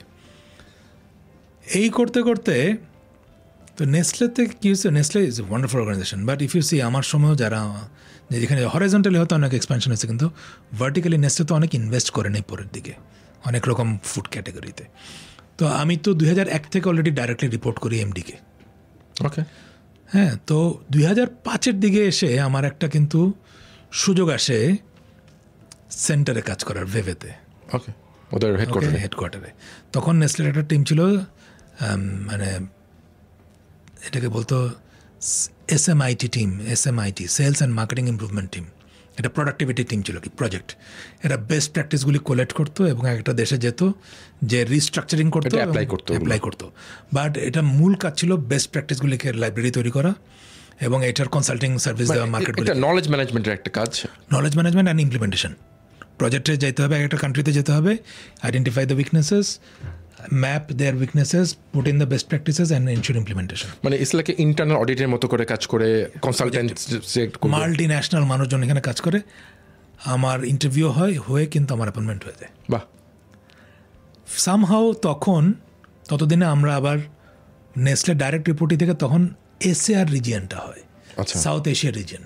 ওকে। হ্যাঁ, তখন নেসলে ইন্ডিয়া আমাদের লিড মার্কেট। সো ওইখানে আমাদের এই পুরো প্রসেসটাতে দেয়ার ওয়াজ এ মাইনর মিস্টেক, যেটা কিনা was seen as a major mistake. সেটা হচ্ছে আমাদের মার্কেট তো ভেভের সাথে, হেডকোয়ার্টারের সাথে ডাইরেক্ট কাজ করতো। এই কাজটাও সামহাও ডাইরেক্ট হয়ে গেছে, কিন্তু when you are under a region, sub region হয়ে গেল যখন, SAR, South Asia region, you are suppose to work through the regional team. Okay. So there was a process violation হয়ে গেল। তো তখন HR, যে সাউথ এশিয়া HR হেড, সে বললো আমাদের তো অলরেডি ট্যালেন্ট পুলে তো এইখানে মানুষজন আছে, how can a new market can bypass that pool? So why not, মানে we have candidates who can take over that, because ওটা 1 বছর 1.5 বছরের একটা ছিল অ্যাসাইনমেন্ট, ওইখানে ওকে দরকার নেই, রাদার ও দিল্লিতে এসে 3-4 মাস এখানে একটা প্রজেক্ট করে যাক, এটা পরে যখন আবার সুযোগ হবে তখন দেখা যাবে। তো এইটা আমার একটা সেটব্যাক হয় ক্যারিয়ারে, আমি একটু ধাক্কা খাই। তো তারপরে যাই হোক, I was working and but তখন আমি চিন্তা করলাম তাহলে গ্রোথ অপরচুনিটিটা কি। যদি একটু এখানে একটু আসলে আপনাকে একটা কোশ্চেন করি, আপনি বলে একটা ইন্টারভিউ বা কোনো একটা প্রসেসের মাধ্যমে সিলেকশন হয়েছিল ওখানে, অফকোর্স এটা ছাড়া তো উপায় নেই। সো মানে তখন কি ওদের ওদের ট্যালেন্ট পুলে যারা ছিল ইন্ডিয়ার টিমের, ওটা পার্টিসিপেট করেনি?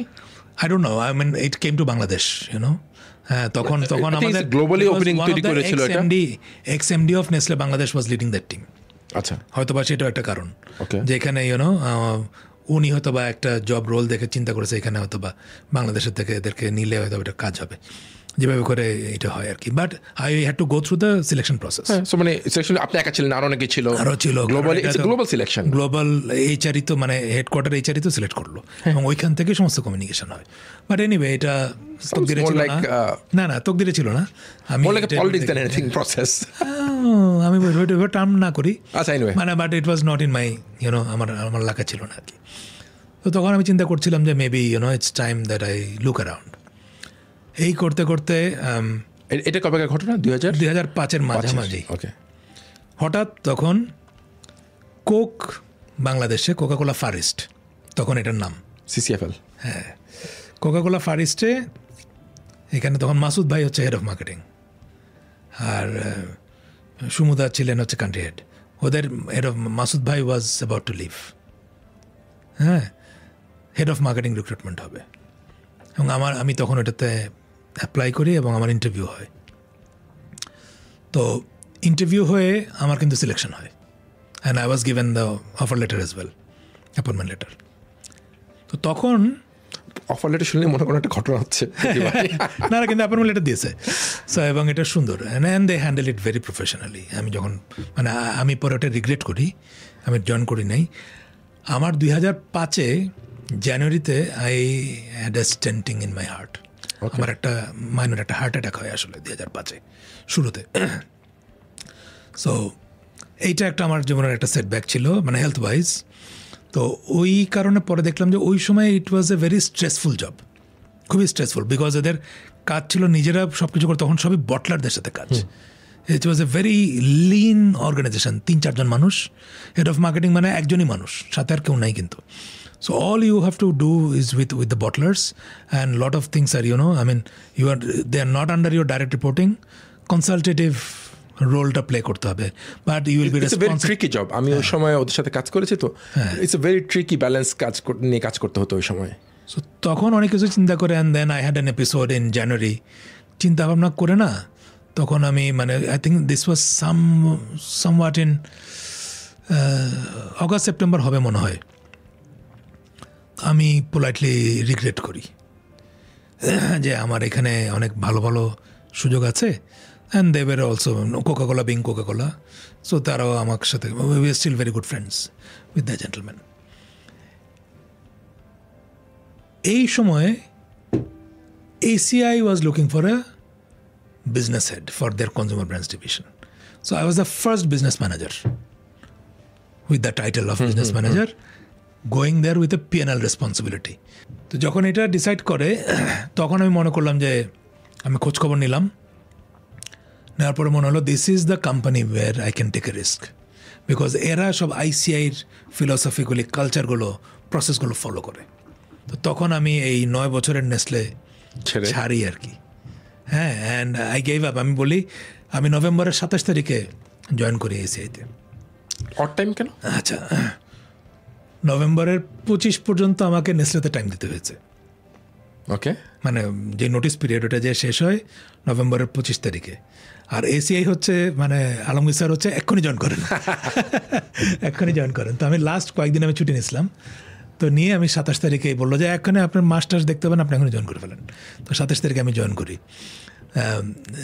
নেসলেতে। ওই 1 মাস 3-4 দিন I had to give up my annual bonus, because if you have to draw your annual bonus, you have to finish the whole year, you have to complete the entire year. So আমার কিন্তু December 31 পর্যন্ত আমি কাজ করলে I become eligible for my performance bonus. আমি দেখলাম যে আমি যা আমার মান্থলি ইনক্রিমেন্ট যা হচ্ছে when I am joining there, তো আমি বোনাসের দিকে তাকায় লাভ নেই, বরং আমি মোর ডিগনিফাইড একটা জায়গায় চলে যাই instead of staying stagnant here. আমি এখানে করি within the year I can recover that. So আমি জাস্ট ওই ক্যালকুলেশন থেকে আমি চলে যাই। সো মানে আপনি আসলে মানে আমার তো ইন্টারেস্টিং লাগছে যে this is you've earned this bonus, but technically you still have to finish the whole year. That is a part of the contract. So but আপনার ঠিক বলেন ভাই, that's a chapter of my life that I don't want to revisit. I want to open a new chapter with ACI, and you forgot that bonus. Because আমি বললাম যে okay, maybe that time is exciting ahead, more exciting ahead. So I did not even think twice about giving that up, and then I joined ACI, and it was very rewarding for me. আমার মনে আছে আমি আপনার সাথে যখন কাজ করার সুযোগ হয়েছে 6-7 ওই সময়গুলোতে আপনি আমাকে একটা এক্সাম্পল দিচ্ছিলেন যে নেসলে গ্লোবালি তারা একটা প্যাকেজিং ইমপ্রুভমেন্ট নিয়ে কাজ করছিল, যে প্যাকেজিং খোলা is part of the experience, how you can improve that experience, কীভাবে করে পড়তে হবে, কীভাবে করে এটার ইনফরমেশন থাকবে, কনজিউমার ফ্রেন্ডলি ওয়েতে কেমনে লেখা যাবে, গ্রাফিক্স লিড কীভাবে করবে আই মুভমেন্টটাকে, কোন দিক দিয়ে ওপেন করবে, মার্কারটা কেমনে দিব, হার্ডল কোনো হবে কি না, everything. So there was a packaging workshop even for that one with global packaging expert, not necessarily from Nestle, from the industry, technical expert. Marketing ke knowledge se jana hobe so that they can write in the right brief, write in the proper brief when they are giving the brief. ডিজাইনের সময় যাতে মনে থাকতে পারে, তারপরে যেন supply chain যেন right packaging সাপ্লায়ারকে appoint করতে পারে, ম্যাটেরিয়াল চুজ করতে, হ্যাঁ ম্যাটেরিয়াল চুজ করতে পারে. So this was you know, so ভালো ভালো প্র্যাকটিস আনা হয়েছে, জাপান থেকে আনা হয়েছে, মালয়েশিয়া থেকে আনা হয়েছে, বাইরে থেকে আনা হয়েছে. এটা আপনি অলমোস্ট লাইক 20 years ago, আরো বেশি. হ্যাঁ মানে আমি 2001, 25 years ago. এসিআইতে এসে যেটা আমার হয়েছে, মানে পুরোপুরি হচ্ছে নেসলে থেকে শিখলেন, এসিআইতে মোটামুটি প্র্যাকটিক্যাল করছেন অনেক বেশি. নেসলেতে শিখেছি, নেসলেতে কাজও করেছি, নেসলেতে প্রচুর কাজ করছি. নেসলে মানে if you ask me, one of the biggest campaigns that we did, ম্যাগির 5 year সেলিব্রেশন ছিল. ব্রেইন চাইল্ড আমার ছিল না, ব্রেইন চাইল্ড ছিল মারিয়ার. কিন্তু ওই সময় সারা বাংলাদেশে আমরা ম্যাগি ব্র্যান্ড প্রথম প্রাইভেট সেক্টরে হেলিকপ্টার আসা শুরু হলো, চপার সার্ভিস, নিচলের একটা হেলিকপ্টার ছিল, সেটাকে ম্যাগি ব্র্যান্ডিং করে ডিভিশনে যে রোড শো করা, ম্যাগি অ্যাক্টিভেশন করা, এইটা ছিল big. Dhaka, Chittagong, Khulna, we went everywhere, YONO.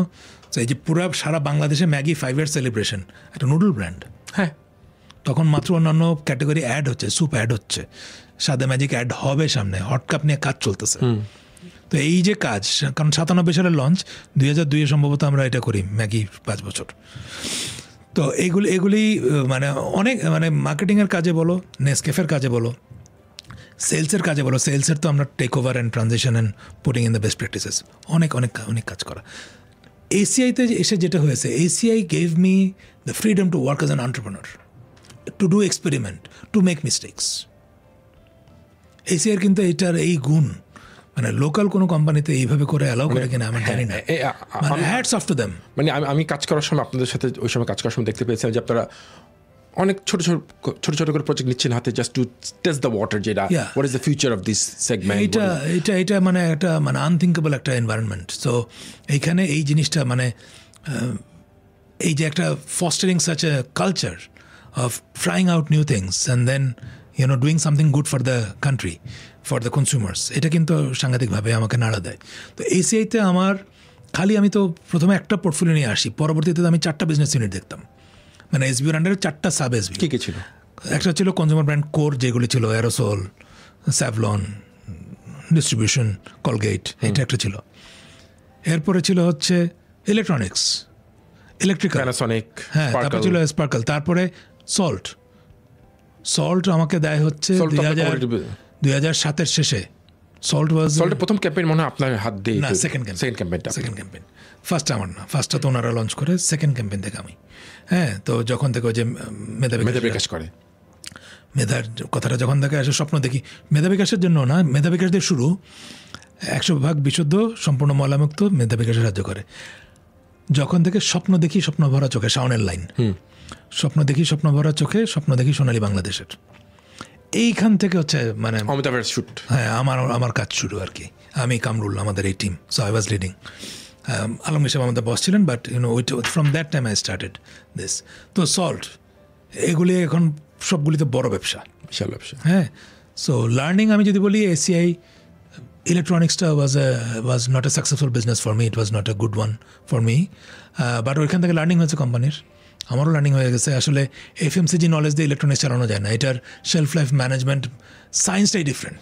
এটা retail management is also very very different, and it is also manage through the customer management, shopfront management. আমরা তো যখন এফএমসিজিতে কাজ করি, it is more of distributor salesman, অথবা আমার নিজের salesman going to thousands of shops. This is more of showroom management, and then there dealer management is also different, because আমরা কাজ করছি ক্যাশে.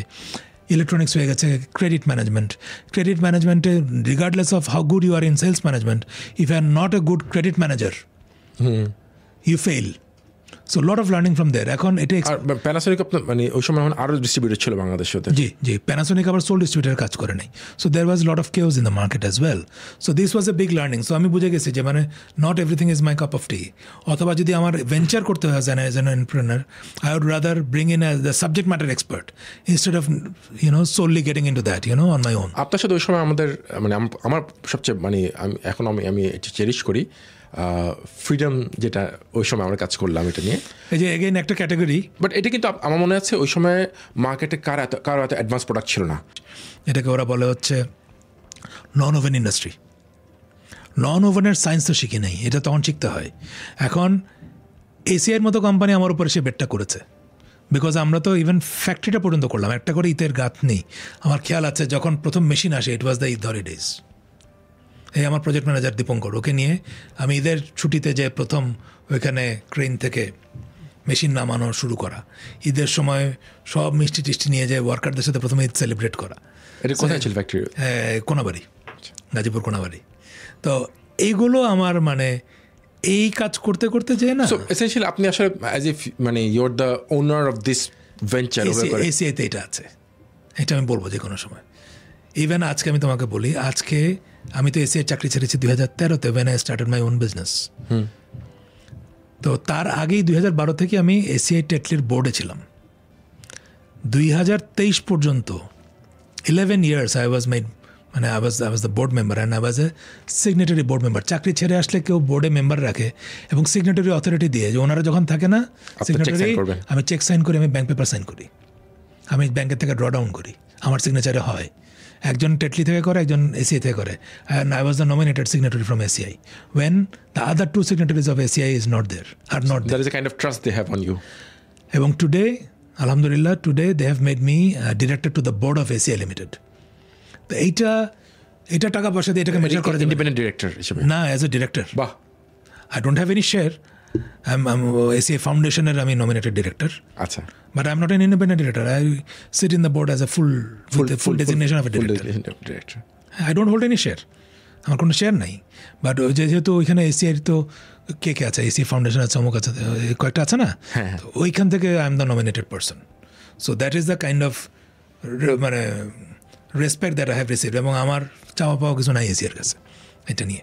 সো এটা you money can't measure this recognition. আমি তো I was A employee. হ্যাঁ, আমি 8 বছর employee ছিলাম। বাট মানে ইন অল মানে for all practical intents and purposes you are like owner of the part of the business. হ্যাঁ, আমি তো করেছি। এটা ধরো অনেক কোম্পানিতে মানুষ কিন্তু এই ওনারশিপ নিয়ে কাজ করে কিন্তু রিটার্ন পায় না বা রিকগনিশন পায় না। এইখানে আমি বলবো যে এটা মানে চাওয়ার থেকে অনেক বেশি পাওয়া। সবকিছু তো ইউ ক্যানট মেজার ম্যাটেরিয়ালি। মানে big testament to the culture of the organization, culture to the actual owners যারা, তাদের একটা টিম খুব ভালো ছিল মাশাআল্লাহ। মানে I really had a very fantastic team. তুমি একা তো করতে পারো না, তুমি নেসলে বলো, এসিআইতে বলো, এসিআইতে এরকম একটা টিম পাওয়া, সব ব্রাইট ছেলে মেয়েগুলো এখন কোথায় কাজ করতেছে দেখো। They are all in very very good places. Even my Nestle team members, everybody is, there's the CEOs or marketing directors or everyone is there. এরপরে হচ্ছে আমার নিজের জার্নি শুরু, আইডিসি। এটা আইডিয়া কোথা থেকে আসলো? এইটা ইন্টারেস্টিং। এইটা আমার চিটংয়ের বন্ধু বশির ভাই, সে ইলেকট্রিক্যালের মানুষ। আচ্ছা। সে আমাকে দিন ধরে বলতেছে যে ভাই আমার একটা এরকম কনজিউমার গুডসের একটা কোম্পানি করার ইচ্ছা, আমি তো এই ব্যবসা জানি না, তো আপনি যদি কোনোদিন চাকরি ছেড়ে এটা চিন্তা করেন, ক্যাপিটাল আমি দেব, আর আমরা ইকুয়াল শেয়ার হবে আমাদের কোম্পানিতে। হ্যাঁ, আপনি যদি 2 বছর পর্যন্ত কোনো হিসাব নিকাশ করবো না, আপনাকে একটা কোম্পানি দাঁড় করান, এটা আমার খুব শখ। ওনার ব্যাকগ্রাউন্ডটা কি? বিজনেস, ওরা 4th জেনারেশন ইন বিজনেস। কি বিজনেস? ইলেকট্রিক্যাল, ইলেকট্রনিক্স, আচ্ছা, ব্যাংকিং। আচ্ছা। তাদের বাবা ছিল মানে one of the founder directors of United commercial bank. আচ্ছা, মিস্টার বারি। ফেরেরো তখন চিন্তা করতেছে to have a new distributor in Bangladesh. They're already they were with somebody. Let's not name the company. They were looking for a change. And I knew the Ferrero country consultant. তো সে আমাকে জিজ্ঞেস করছে যে আপনি নিজে কি বিজনেসটা দেখবেন নাকি অন্য কেউ দেখবে? আমি বললাম যে এটা আমি চাকরি ছেড়ে করবেন নাকি চাকরি করবেন, এটা করবেন? হ্যাঁ, না আমি ছেড়ে দিয়ে করবো। বলে if that is so the team is coming to Bangladesh, I can arrange a meeting for you. You have to face an interview because they have shortlisted few people. তখন প্রথম একটা ইনফর্মাল আমার একটা ইন্টারভিউ হয়। ক্যাপিটালকে দিবে, ক্যাপিটাল তো আমি তো চাকরি করি, আমি আমার ক্যাপিটাল কই, ক্যাপিটাল আমার আছে, যে দিবে সে দিস ইজ দ্য প্রোফাইল। তো but we will be a greenfield company, it will be our first business if you trust us. And ফেরারের মতো কোম্পানি যেরকম কোয়ালিটি কনসিয়াস, ওরা একেবারে গ্রিনফিল্ড কোম্পানিতে যায় না। Original Italian company, family own company, Michele Ferrero. হ্যাঁ, ওরা যখন আসলো, এসে ওরা আমাদের সাথে মিট করলো। আমরা প্রথম তেজগাঁতে ছোট্ট একটা ওয়্যার হাউস আর একটা অফিস নেই, 2,500 স্কোয়ার ফিটের অফিস আর একটা 8,000 স্কোয়ার ফিটের ওয়্যার হাউস, 10,500 স্কোয়ার ফিটের একটা আমরা ছোট্ট একটা জায়গা নেই। ওরা এসে জিজ্ঞেস করলো তোমাদের এটা নিয়ে প্ল্যান কি? আমরা বললাম আমরা এই করবো, আমরা কিছু গ্রাফিক্স তৈরি করলাম। And then they asked for a business presentation. Then I was prepared. So I gave a total presentation how I see this business in Bangladesh and how this can grow. এটা কি মানে 1 year horizon, 2 year horizon? 2 বছরের একটা আমি একটা plan দিলাম আর কি, 2 বছর বা 3 বছরের একটা প্ল্যান দিয়েছিলাম। ফেরার পোর্টফোলিও কি প্রোডাক্ট ছিল আপনার? কিন্ডার জয়, টিকটক আর ফেরারসে। নিউটেলা তখন অত বড় না, ছোট্ট অল্প আসে। তো ওর যে সেলস ডাইরেক্টর ছিল, VP sales, Sridhar Sitaraman, he is ex Nestle. Okay. সে ততক্ষণে আবার করলো কি, দেবের অল কনভে, সিএফও আসলো, সেলস ডাইরেক্টর আসলো, সেকেন্ড ইন সেলস আসছে, হ্যাঁ, কমার্শিয়াল হেড আসলো, সাপ্লাই চেন হেড আর কি। এরা এসে সব কিছু করে এদের পছন্দ হয়েছে, কিন্তু then what was remaining was the reference check. Okay. So সে তখন নেসলের কানেকশনে সে নেসলের রেফারেন্স চেক করে he got positive feedback. They decided okay we are going to shift and we are going to go to a new company, greenfield as you said. হ্যাঁ, কারণ আমার তো zero experience of business, executive experience আছে, ব্যবসায়ী experience নাই। Company has zero experience. Bashir ভাইয়ের food experience নাই, first time আমার আছে ফুড এক্সপিরিয়েন্স। ওকে, প্রথম আমরা শুরু করবো, একটা ব্র্যান্ড, অন্য কোনো ব্র্যান্ড নাই, কোনো ডিস্ট্রিবিউশনের আর কিচ্ছু নাই, কোনো টিমও নাই, টিম মাত্র নিতে হবে। এই 26 জন মানুষ নিয়ে প্রথম 2013 সালে অগাস্টের শেষে আমরা শুরু করি, সেপ্টেম্বর থেকে কমার্শিয়াল অপারেশন শুরু 2013-তে। আজকে 2025, আলহামদুলিল্লাহ আমাদের ডাইরেক্ট পেরোলে, সো 26 দিয়ে আমাদের শুরু। আমাদের বর্তমানে direct head count I think is more than 1,600। আমাদের ফিলিপ মরিসের sales team is employed by distributors, যাদেরকে আমরা রিইম্বার্স করি স্যালারি। সেই ইনডাইরেক্ট এমপ্লয়মেন্টে আরও 100 মানুষ আছে। We are in the process of establishing our own factory through acquisition, আমরা অ্যাকোয়ার করছি। সো তাহলে কত, অলরেডি 1,600, 300, 1,900 হয়ে গেল। And when this new factories will be, it is actually getting added. Okay, okay. Factory এটা ফুডের, we are venturing into private level food আমাদের নিজেদের। বাট আমরা we kept on adding brands. আমাদের কিন্তু সম্ভবত Bangladeshi we are the only company under whose one umbrella so many international consumer brands are there. মানে কি কি ব্র্যান্ড আছে আপনাদের কাছে? ফেরেরো আছে, মন্ডেলেজ আছে, মন্ডেলেজের হচ্ছে Cadbury, Tang, Oreo biscuits, right? Then we have Kellogg, Pringles, we have Nivea, we have Conagra Foods, we have Johnson and Johnson, we have Philip Morris. তো এই সব ইউনিলিভার ইন্টারন্যাশনালের খালি পার্সোনাল কেয়ার, রেক্সোনা, এটা আমরা করি এখন। তারপরে আমাদের for a big time we are still there with Amul, কিন্তু এখন সাপ্লাইটা একটু ইনফ্রিকুয়েন্ট। তারপরে আমরা মালয়েশিয়ার মানচিজ বিস্কিটস, নেসলের একসময় একটা ট্রান্সলুসেন্ট একটা ক্যান্ডি ছিল, ফক্সেস ক্যান্ডি, সব মিটিং রুমের মাঝখানে দেওয়া থাকতো না, ওইটা নেসলে ডাইভেস্ট করেছে। আচ্ছা, Nestle sold that because Nestle doesn't want to be in sugar, so সুগারটা ওরা ডাইভেস্ট করেছে, এটা কিনে নিয়েছে ইন্দোনেশিয়ার একটা কোম্পানি সাভোরিয়া। আচ্ছা, so we are the distributor for foxes in Bangladesh. So বাংলাদেশে তো ফক্স দেখি আপনাদের গ্রে মার্কেটে আছে, অবশ্যই আছে, বাট আমরা সো আপনার কোনো লোকাল কোম্পানি মামা নুডলস, মানে মামা নুডলস হচ্ছে Thai President, we are the distributor for the imported products. লোকালটা তো কল্লোল করে, মোস্তফা করেন, ওদের তো ফ্যাক্টরি আছে এখানে, একটা জেভি আছে, বাট ইম্পোর্টেড রেঞ্জের জন্য we are the nominated partner. So এখন এতগুলি ব্র্যান্ড করি, এর পাশাপাশি এখন আমরা যেটা বললাম যে নিজের একটা ফুটপ্রিন্ট লাগে, so we have registered our own brands, we have we are developing our own team. তারা ডে নাইট কাজ করছে on product development. We started exporting our cookies and snacks to different countries. Last ইয়ারে already we actually exported couple of $100,000 already.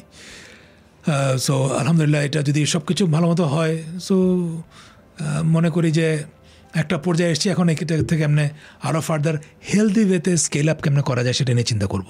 ভয় যেটা পাই যে, যেমন ধরো আমাদের রিসেন্টলি যে ফরেক্স ক্রাইসিস যেটা হচ্ছে বা হয়েছে, এখন তো একটু ওভারকাম করছে, এইটার কারণে আমরা যারা ইম্পোর্ট ডিপেন্ডেন্ট যারা আছি, আর বাংলাদেশ সবই import dependent, even if your in manufacturing your raw materials are also imported. So এইটা আমাদেরকে একটা ধাক্কা দিল। এটা আপনি কীভাবে করলেন? এইটা মানে আপনার পার্টনাররা কি তখন হেল্প করতে পেরেছে আপনাকে? খুব কম, বাট ওরা আন্ডারস্ট্যান্ডিং ছিল, ওরা শিফট করেনি আমার থেকে আরেকজনের কাছে, তুমি এলসি দিতে পারতেছো না, আমি আর জায়গায় চলে গেলাম। We could make them understand the country macro economic situation. তারপরে তো ডিসরাপশন গেল, কিন্তু আমার could I stop payment of salaries and benefits for a single day?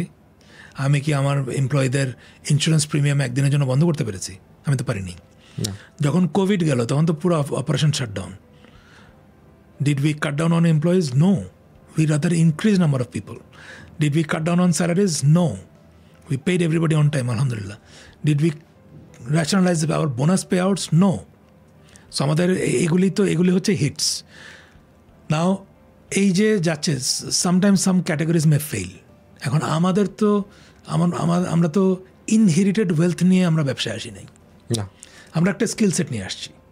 My friend help me with initial access to capital. আমাদের কিন্তু পুরো ঘটনাটা হচ্ছে, it is our brain power, our network, brand strength and planning and execution.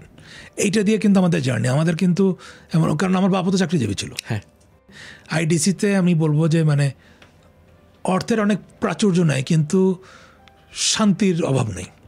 People R happy. So মানে we have a culture. আমি আপনার অফিসে যাওয়ার সুযোগ হয়েছে একবার দুবার। আমি দেখেছি মানে it's culturally it's very normally it's a very sales driven organization, right? But sales driven organization যেটা হয় যে একটু মানে কেওটিক থাকে, একটু হাউকাউ থাকে সবসময়। আমি দেখেছি আপনাদের অফিস ইজ ভেরি মানে discipline and very professionally run. আমাদের হাউকাউ থাকে প্রচুর, অট্টহাসি শোনা যাবে, হা হা হা হা করে। That's fun, lot of people and we are not bothered.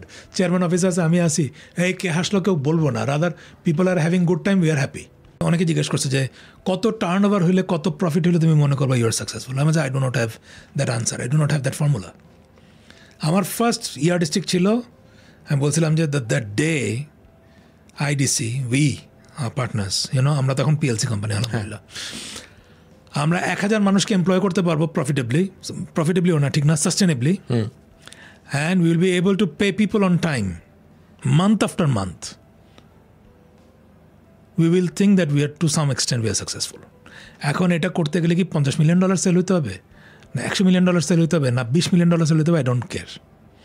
I want to first see that we have employed 1000 people sustainably. Now we are saying we want to go to 2500 people. Yeah, but conditions ওইটাই, sustainable হইতে হবে, মানুষকে payment time মতো আমার দিতে হবে। এইটা যদি না দেই, আমরা নিজেরা কোনো টাকা পয়সা নিতে পারবো না, আমরা ব্যাংকে ডিফল্টার হইতে পারবো না। So we have to be a good citizen, corporate citizen. We have to be a good employer. We have to be an employer of choice. And we have to be sustainable. ওই জন্যই ওই যে নিজের ম্যানুফ্যাকচারিংয়ে আসা, খালি distribution দিয়ে তো হবে না, নিজের কিছু লাগবে। আস্তে আস্তে নাহলে আমি বটম লাইন ম্যানেজ করবো কেমন, রিইনভেস্টমেন্ট আসবে কোত্থেকে? ট্রু। এই পুরো জার্নিটা বললাম আর কি, মানে শুরু থেকে এই পর্যন্ত। তো এখন পর্যন্ত আই থিঙ্ক মানে উই আর ভেরি ব্লেসড। আমি যদি আমার পার্সোনাল এক্সপিরিয়েন্স বলি আপনার সাথে কাজ করতে, আই ওয়াজ মানে প্রিটি ইয়াং ছিলাম আমি আপনার সাথে যখন কাজ করা শুরু করি। হ্যাঁ, সো ওই সময় মনে আছে আপনার লেভেলের একজন বিজনেস হেড, হ্যাঁ, আপনি আমাকে সময় দিতেন যেভাবে করে, যতটুকু মানে ক্লোজলি আমার কাজ করার সুযোগ পেতাম। নর্মালি আপনার লেভেলে হয়তো কেউ থাকলে, ভাই তুমি ওদের সাথে কাজ করো বা আমার ব্র্যান্ড ম্যানেজারের সাথে কাজ করো। তো আমার কাছে মনে হচ্ছে দ্যাটস আই থিঙ্ক যে মানে হ্যান্ডস অন যে কাজের ব্যাপারটা, আপনি যেমন প্রবলি মানে এখনও মার্কেটে নিজের হাতে যে কাজটা করেন, আমি করি। সো আমার ধারণা that's I get a lot of pleasure out of it. আমি অনেকদিন আগে বলেছিলাম যে মানে কি বলে অটোমানস, হ্যাঁ, they have a long legacy, হ্যাঁ, বাট বলা হয় যে অটোমানদের ডাউনফল হবে কখন থেকে? তার একটা সময় তাদের যারা সুলতান, তারা আর ব্যাটলফিল্ডে যেত না, তারা তাদের পাশে বসে থাকতো, তোমরা যাও, আমাদের সেনাপতি যাও, জেনারেলস যাও, ওরা যুদ্ধ করে আসো। বাট একটা সময় ছিল they use to lead the charge, yeah ঘোড়ায় চড়ে চলো। I think you are in that same place যেখানে আসলে you're still leading the charge. খালি আমি না, আমি বলবো যে আমার যারা পার্টনাররা আছে, we all come with same mentality. আমরা তো তিনজন মিলে কোম্পানি শুরু করি না, তারপরে তো আছে আমার এখন যে আমরা যে ম্যানুফ্যাকচারিংয়ে যাচ্ছি সব কিছু মিলে আমার যে টিমটা, I think this is something, মানে আমরা খুবই নন হায়ারার্কিয়াল একটা organization, people are highly involved. আমি এখন পর্যন্ত ইনভলভ, আমার টিমের সাথে হাইলি ইনভলভড। সেলস কনফারেন্সে যাও, এদের সাথে হাসি ঠাট্টা, নাচ গান যা লাগবে, কষ্টের সময় যে পাশে দাঁড়ানো। পার্সোনালি মানে এই লিডারশিপে কিন্তু এই জার্নিতে আমাদের জন্য সুযোগ আছে বিয়ন্ড মাল্টিন্যাশনাল অনেক কিছু করার। আমরা অনেক ডিসিশন নিতে পারি যেগুলি স্ট্রাকচার্ড অর্গানাইজেশন নিতে পারে না। আমি মনে করি সেগুলো হচ্ছে আমাদের লিডারশিপ এজ। হ্যাঁ, পার্সোনালি আমরা অনেক কিছু করতে পারবো, not through nepotism but on genuine cases, and that increases your loyalty base. হ্যাঁ, এখন আমরা যেটা করি, যেমন আমি আজ পর্যন্ত আমার কোম্পানিতে আমার নট এ সিঙ্গল রিলেটিভ আমার কেউ কাজ করে, বাট এইটাও বলা আছে if somebody is really competent, এবং যে ভুলে যেতে পারবে যে কে কে কার রিলেটিভ এটা মনে করে কাজ করুন, এরকম আছে আমাদের অন্য ডাইরেক্টর আছে, সেখানে the relationship does not come in between. Even we had to fire people on efficiency grounds, there was no মানে ওয়াল ইন বিটুইন। হ্যাঁ, সো এই জিনিসটা কিন্তু আমরা করতে পেরেছি। সো আপনার আসলে how do you see the future, যে আসলে are the next generation coming up in the right way, আর নাকি মনে হচ্ছে যে উই আর ফল্টারিং? কারণ হয়তো 30 বছর আগে যে স্কুলিং ছিল, যেই ডেডিকেশন ছিল, যেই পারসিভিয়ারেন্স ছিল, যে টেনাসিটি ছিল, আজকের দিনে কি আসে আপনি দেখছেন ওইটা আমাদের আছে? আমি কয়েক ধরে এটা লেয়ার্ড কোশ্চেন, একটু অনেকগুলি লেয়ারে আছে, তো আমিও লেয়ারে লেয়ারে আনসার দিই। হ্যাঁ, একটু এলাবোরেট করতে হবে, নাইলে জেনারেল উত্তর আমি দেখি যে আমাদের জেনারেশন বা আমাদের সিনিয়র যারা আছে, মোস্ট অফ দ্য পিপলের আনসার হয় এই জেনারেশনকে দিয়ে কিচ্ছু হবে না, বা একটু ফ্রাস্ট্রেশন। আমি ওইখান থেকে আসতে চাই না, কারণ আমি দেখি আমি অনেক কিছু শিখি এই জেনারেশন থেকে, নাহলে আমি রেলেভেন্ট থাকতে পারি না। Sure. I recently interviewed Mr. Anisudullah in one of the programs. উনি বলছিলেন at the age of, now he is 89. How does he keep himself relevant? নাহলে তো উনি চেয়ারম্যানের পদে থাকাটা চ্যালেঞ্জ হয়ে যাবে ওনার জন্য। True. So you have to learn from your young people. এখন যে জেনারেশন, এরা তো আমি মনে করি আমাদের থেকে অনেক বেশি ট্যালেন্টেড। ট্যালেন্ট নিয়ে আমার কোনো কোয়েশ্চেন নেই, কিছু প্রসেস নিয়ে আমার কোয়েশ্চেন আছে, যেখানে আমি বলবো, যেহেতু this is about bad people, ঠিক না, ব্র্যান্ড অ্যান্ড অ্যাডভার্টাইজিং, এইখানে আমি একটা গ্যাপ দেখি যেটা কিন্তু আসলে মিনিমাইজ করা সম্ভব। গ্যাপটা কি, আমরা মাঝে মাঝেই সেলস অ্যান্ড কাস্টমার মার্কেটিংকে মার্কেটিং অ্যান্ড ব্র্যান্ডিংয়ের সাথে মিলাই ফেলি। As a result, consumer orientation, consumer behavior understanding, mapping, designing a product to solve a consumer's problem or challenge or bringing some peace of mind to the consumer, ওই জায়গায় অ্যাটেনশনটা একটু আমার মনে হচ্ছে নিউ এজ মার্কেটারদের একটু কম। তারা কুইক সলিউশনে চলে যায় বিভিন্ন জিনিস, কারণ এত ওপেন ওয়ার্ল্ড, সব কিছুতে স্ক্রিনে অ্যাভেলেবল, কুইকলি সলিউশনে যায়। সো একটু deeper fascination for research, observation and consumer attachment একটু দরকার। ওকে, এইটা আমি মনে করি আমি একটু কম দেখি অনেকগুলি কোম্পানিতে, because everybody is only running after volume. True. আচ্ছা, সো যেই কারণে আমি যদি বাংলাদেশ থেকে পাওয়ার ব্র্যান্ড তৈরি হচ্ছে কিনা, local brand, you can only name a few, অথবা unfortunately yes, unfortunately you are right. Is there a single brand যেটা কোম্পানির থেকেও নাম বড় করে, কর্পোরেট ব্র্যান্ড থেকে বড় হয়েছে, যেটা কিনা লোকালিও বড় হচ্ছে, রেলেভেন্ট এবং গ্লোবালিও যাচ্ছে? সো আমরা তো এই মাল্টি ন্যাশনাল ব্র্যান্ড দেখতে দেখতে কীভাবে করে এই গ্লোবাল ব্র্যান্ড বানাইতে হয়, এটা খালি সবাইকে লেকচার দিচ্ছি, বিজনেস স্কুলে বলি, সেমিনারে বলি, আজকে বিবিএফ একটা প্রোগ্রাম করবে বা কালকে মেবি একটা প্রোগ্রাম করবে, সবাই এসে লেকচার দিয়ে যাবে। প্র্যাকটিসটা কোন জায়গায়? Are we allowing that? So power brand আমরা কেমনে তৈরি করব? তো সেইটা তো পিওরলি যদি কনজিউমার কানেকশন না থাকে এবং একটা সলিউশন সেন্ট্রিক মাইন্ডসেট না থাকে, একটা লট অফ রিসার্চ ড্রিভেন একটা মাইন্ডসেট না থাকে, এটা তো করা যায় না। নেক্সট হচ্ছে ট্যালেন্ট ডেভেলপমেন্ট কেমনে করব? Life has become very busy. তো মার্কেটিংয়ে কিছু থাকবে ডে টু ডে অপারেশন, কিছু থাকবে কিন্তু হচ্ছে লং টার্ম কাজ। সেইখানে কিন্তু বসকে, লিডারকে টাইম দিতে হবে টু দ্য জুনিয়র্স। এখানে আমি দেখতেছি অনেক বেশি ডেলিগেশন। এইখানে হ্যান্ড হোল্ডিং করতে হবে। Boss has to take a lot of time তার লার্নিংগুলিকে ডিসিমিনেট করতে। সো ওই জায়গায় আমি মনে করি next generation marketing leader development in local corporates is very important. এটা শিখতে হবে। এবং এটা যারা অর্গানাইজেশনগুলি আছে, বিবিএফ একাডেমি বলি বা এমআইবি বলি বা যারাই আছে, এরা যেন একটু এইটা কোর্সগুলিকে ফ্লোট করে। 2 নম্বর হচ্ছে যেটা বললাম যে সময় দেয়া, ইন্টারেস্ট নিতে হবে।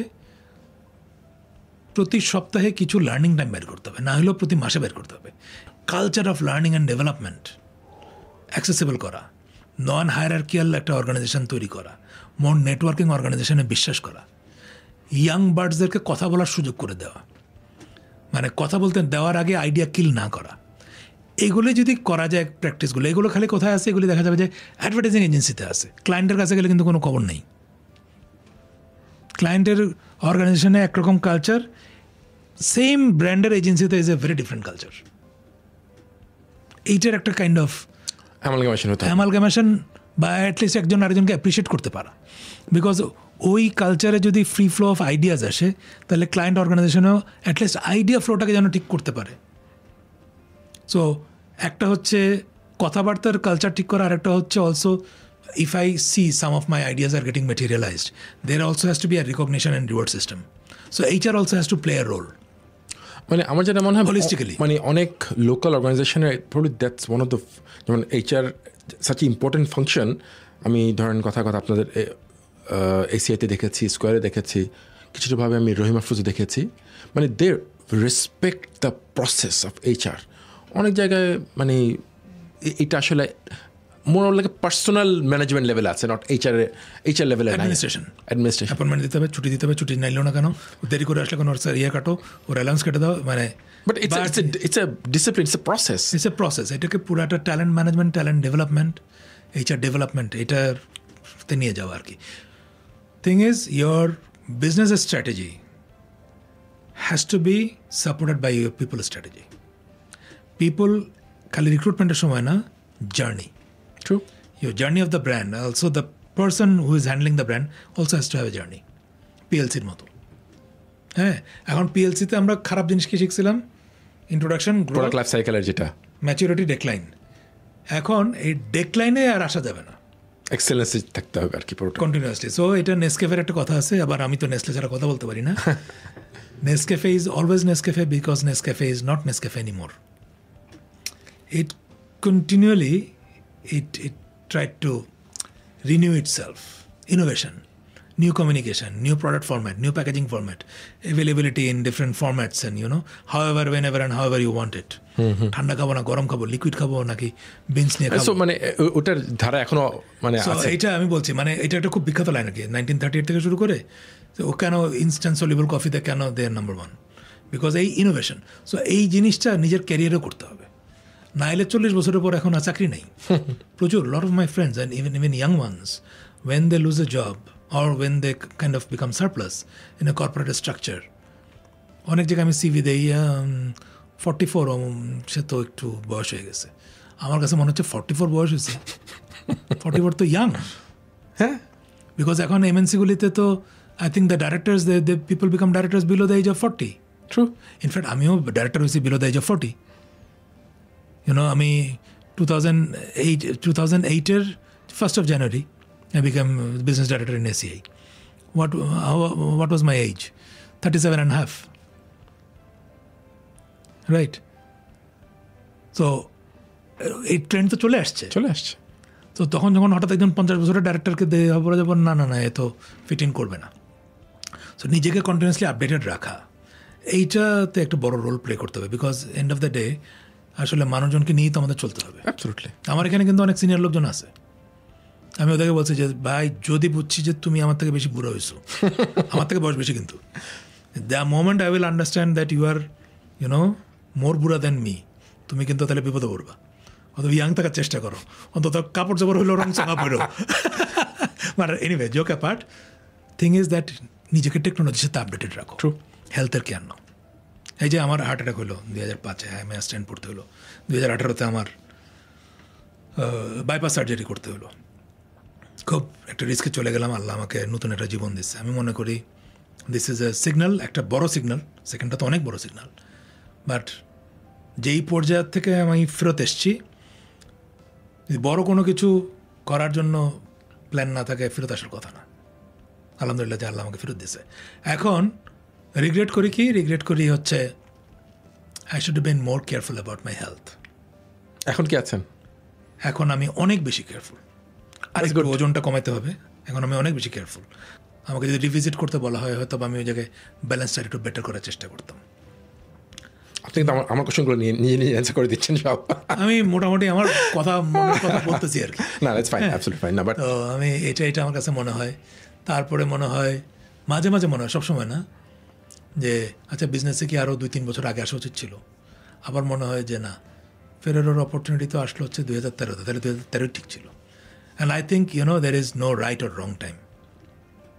You have to make the time, I think. হ্যাঁ, এটা টাইমটা মেক করতে হয়, এবং কিছু কিছু জিনিস মেবি ইউ আর ডেস্টিনড, এটা তো উপরওয়ালা থেকে মানে হয়ে আছে, এই সময় এটা হইতে হবে, তো ওইভাবে করে হয়েছে। সো ওই জন্য আমার লাইফের তেমন কোনো ওই যে হেলথ ইস্যু ছাড়া তেমন কোনো রিগ্রেটস নেই।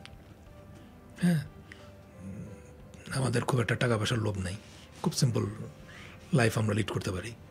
সো এই একটাই ছেলে, সো ও যদি ভালো মতো পড়াশোনা শেষ করে কাজ করতে পারে, মানে আমি ওর ইন্টারেস্ট আমার সাথেই কাজ করা, বাট আমি চাই সে নিজের মতো করে কিছু করুক, আগে কাজ শিখুক, আগে কাজ করুক। তাকে মানে তাকে যদি কাজ শেখাতে চান, কোথায় পাঠাবেন? আপনি যে জায়গায় কাজ করেছেন তার মধ্যে আমি মনে করি এখন লোকাল কোম্পানি অনেক ভালো, এমএনসিতে যে যেতে পারেন কোনো কথা নেই। কিন্তু আমি যদি ও যদি কখনো নেসলেতে বা ফুড কোম্পানিতে কাজ করতে চায়, তাহলে আমি বলবো যে one of the best company to learn is Nestle, of course that is still my gold standard for learning and development. আবার আমি মনে করি আজকের জমানায় ছেলেপেলে ওরা অনেক অ্যাওয়্যার, ও এত কিছু জানে, মানে ওদের জেনারেশন, এগুলি আর ওর ইনস্টিটিউশনালি কোথাও যে শেখার কিছু নাই, ওরা অলরেডি জানে এই জিনিসগুলি। রাদার ওদেরকে আইডিয়া স্পেসে খেলে আইডিয়াকে ম্যাটেরিয়ালাইজ করার প্রসেসগুলি শেখানো দরকার। সেখানে হয়তো বা আমি যদি ডাইরেক্ট হ্যান্ড হোল্ডিং করি, I can teach him better. এটা আরেকটা ব্যাপার। হ্যাঁ, যদি আমি ওকে ফ্রিডমই দিই, কিন্তু আমি যদি ব্যাক এন্ড কিছুটা ম্যানেজ করি, রাদার ওদের অনেক আইডিয়াস। কারণ এরা তো আমাদের বয়সে আমরা প্রথম ইন্ডিয়া যাওয়ার আগ পর্যন্ত দেশ বিদেশ অতিভাবে করে ঘুরি না, এরা তো অলরেডি দুনিয়া ঘুরে ফেলছে আমাদের সাথে, আর এদের বন্ধু বান্ধব সারা পৃথিবীতে। So they know what is happening. So এদেরকে খুব স্ট্রাকচার্ড কোনো জবে দেওয়া যাবে, ফ্লুইড একটা প্রসেসের মধ্যে দিয়ে নিতে হবে। They already understand all those things, new business ideas, retailing, ওই জায়গায় কী হচ্ছে, ওরা অলরেডি আমি দেখি যে মানে বিজনেস কেসগুলি যে লেখে, they have the basic understanding. আইটির অনেক ভালো, plus AI as a new tool. হ্যাঁ, এগুলি এটা অনেক অ্যাডভান্স একটা। সো এই জন্য আমি মনে করি যে যদি করতে চাই, ফ্রিডম দেওয়া আছে, তারপরে দেখা যাক কী হয়, ফোর্স করবো না আর কি কিছু। সো আশা ভাই, মোটামুটি আড্ডা আজকে মতো শেষ করি আমরা। I think probably will have to talk again someday and probably talk about something more in depth. আমাদের ইন্ডাস্ট্রি যারা আছে, সামওয়ান মানে যারা ইন্ডাস্ট্রি নিয়ে ইন্টারেস্টেড এবং কাজ করেছে বা কাজ করতে চায়, I think they'll find the insights that you're sharing today very, very refreshing, very, very eye-opening. So thank you so much. Thank you for. যদি তাই হয় তাহলে আমি মনে করি মানে thank you for inviting me. I mean if it achieves that, আলহামদুলিল্লাহ, খুব ভালো। আর আমি আরেকটা পারপাস আছে আমার ধারণা, আমি যাদেরকে দেখেছি আপনাদের মতন যারা, হ্যাঁ, আমার মনে হচ্ছে যে their story should be on record, যে how they have done things, how they have achieve things, how they have gone through the struggles. Thank you for inviting me, I really felt very good. ভাগ্যিস গান গাওয়ার আসর ছিল না, dry গলা নিয়ে কথা বলার কথা ছিল, অন্তত কথাগুলি বোঝা গেছে। থ্যাংক ইউ সো মাচ, ভালো থেকো।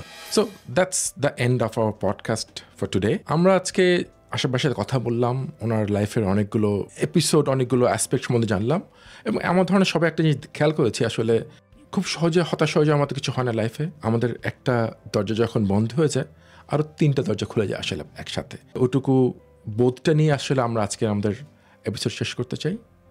That's all, and stay tuned.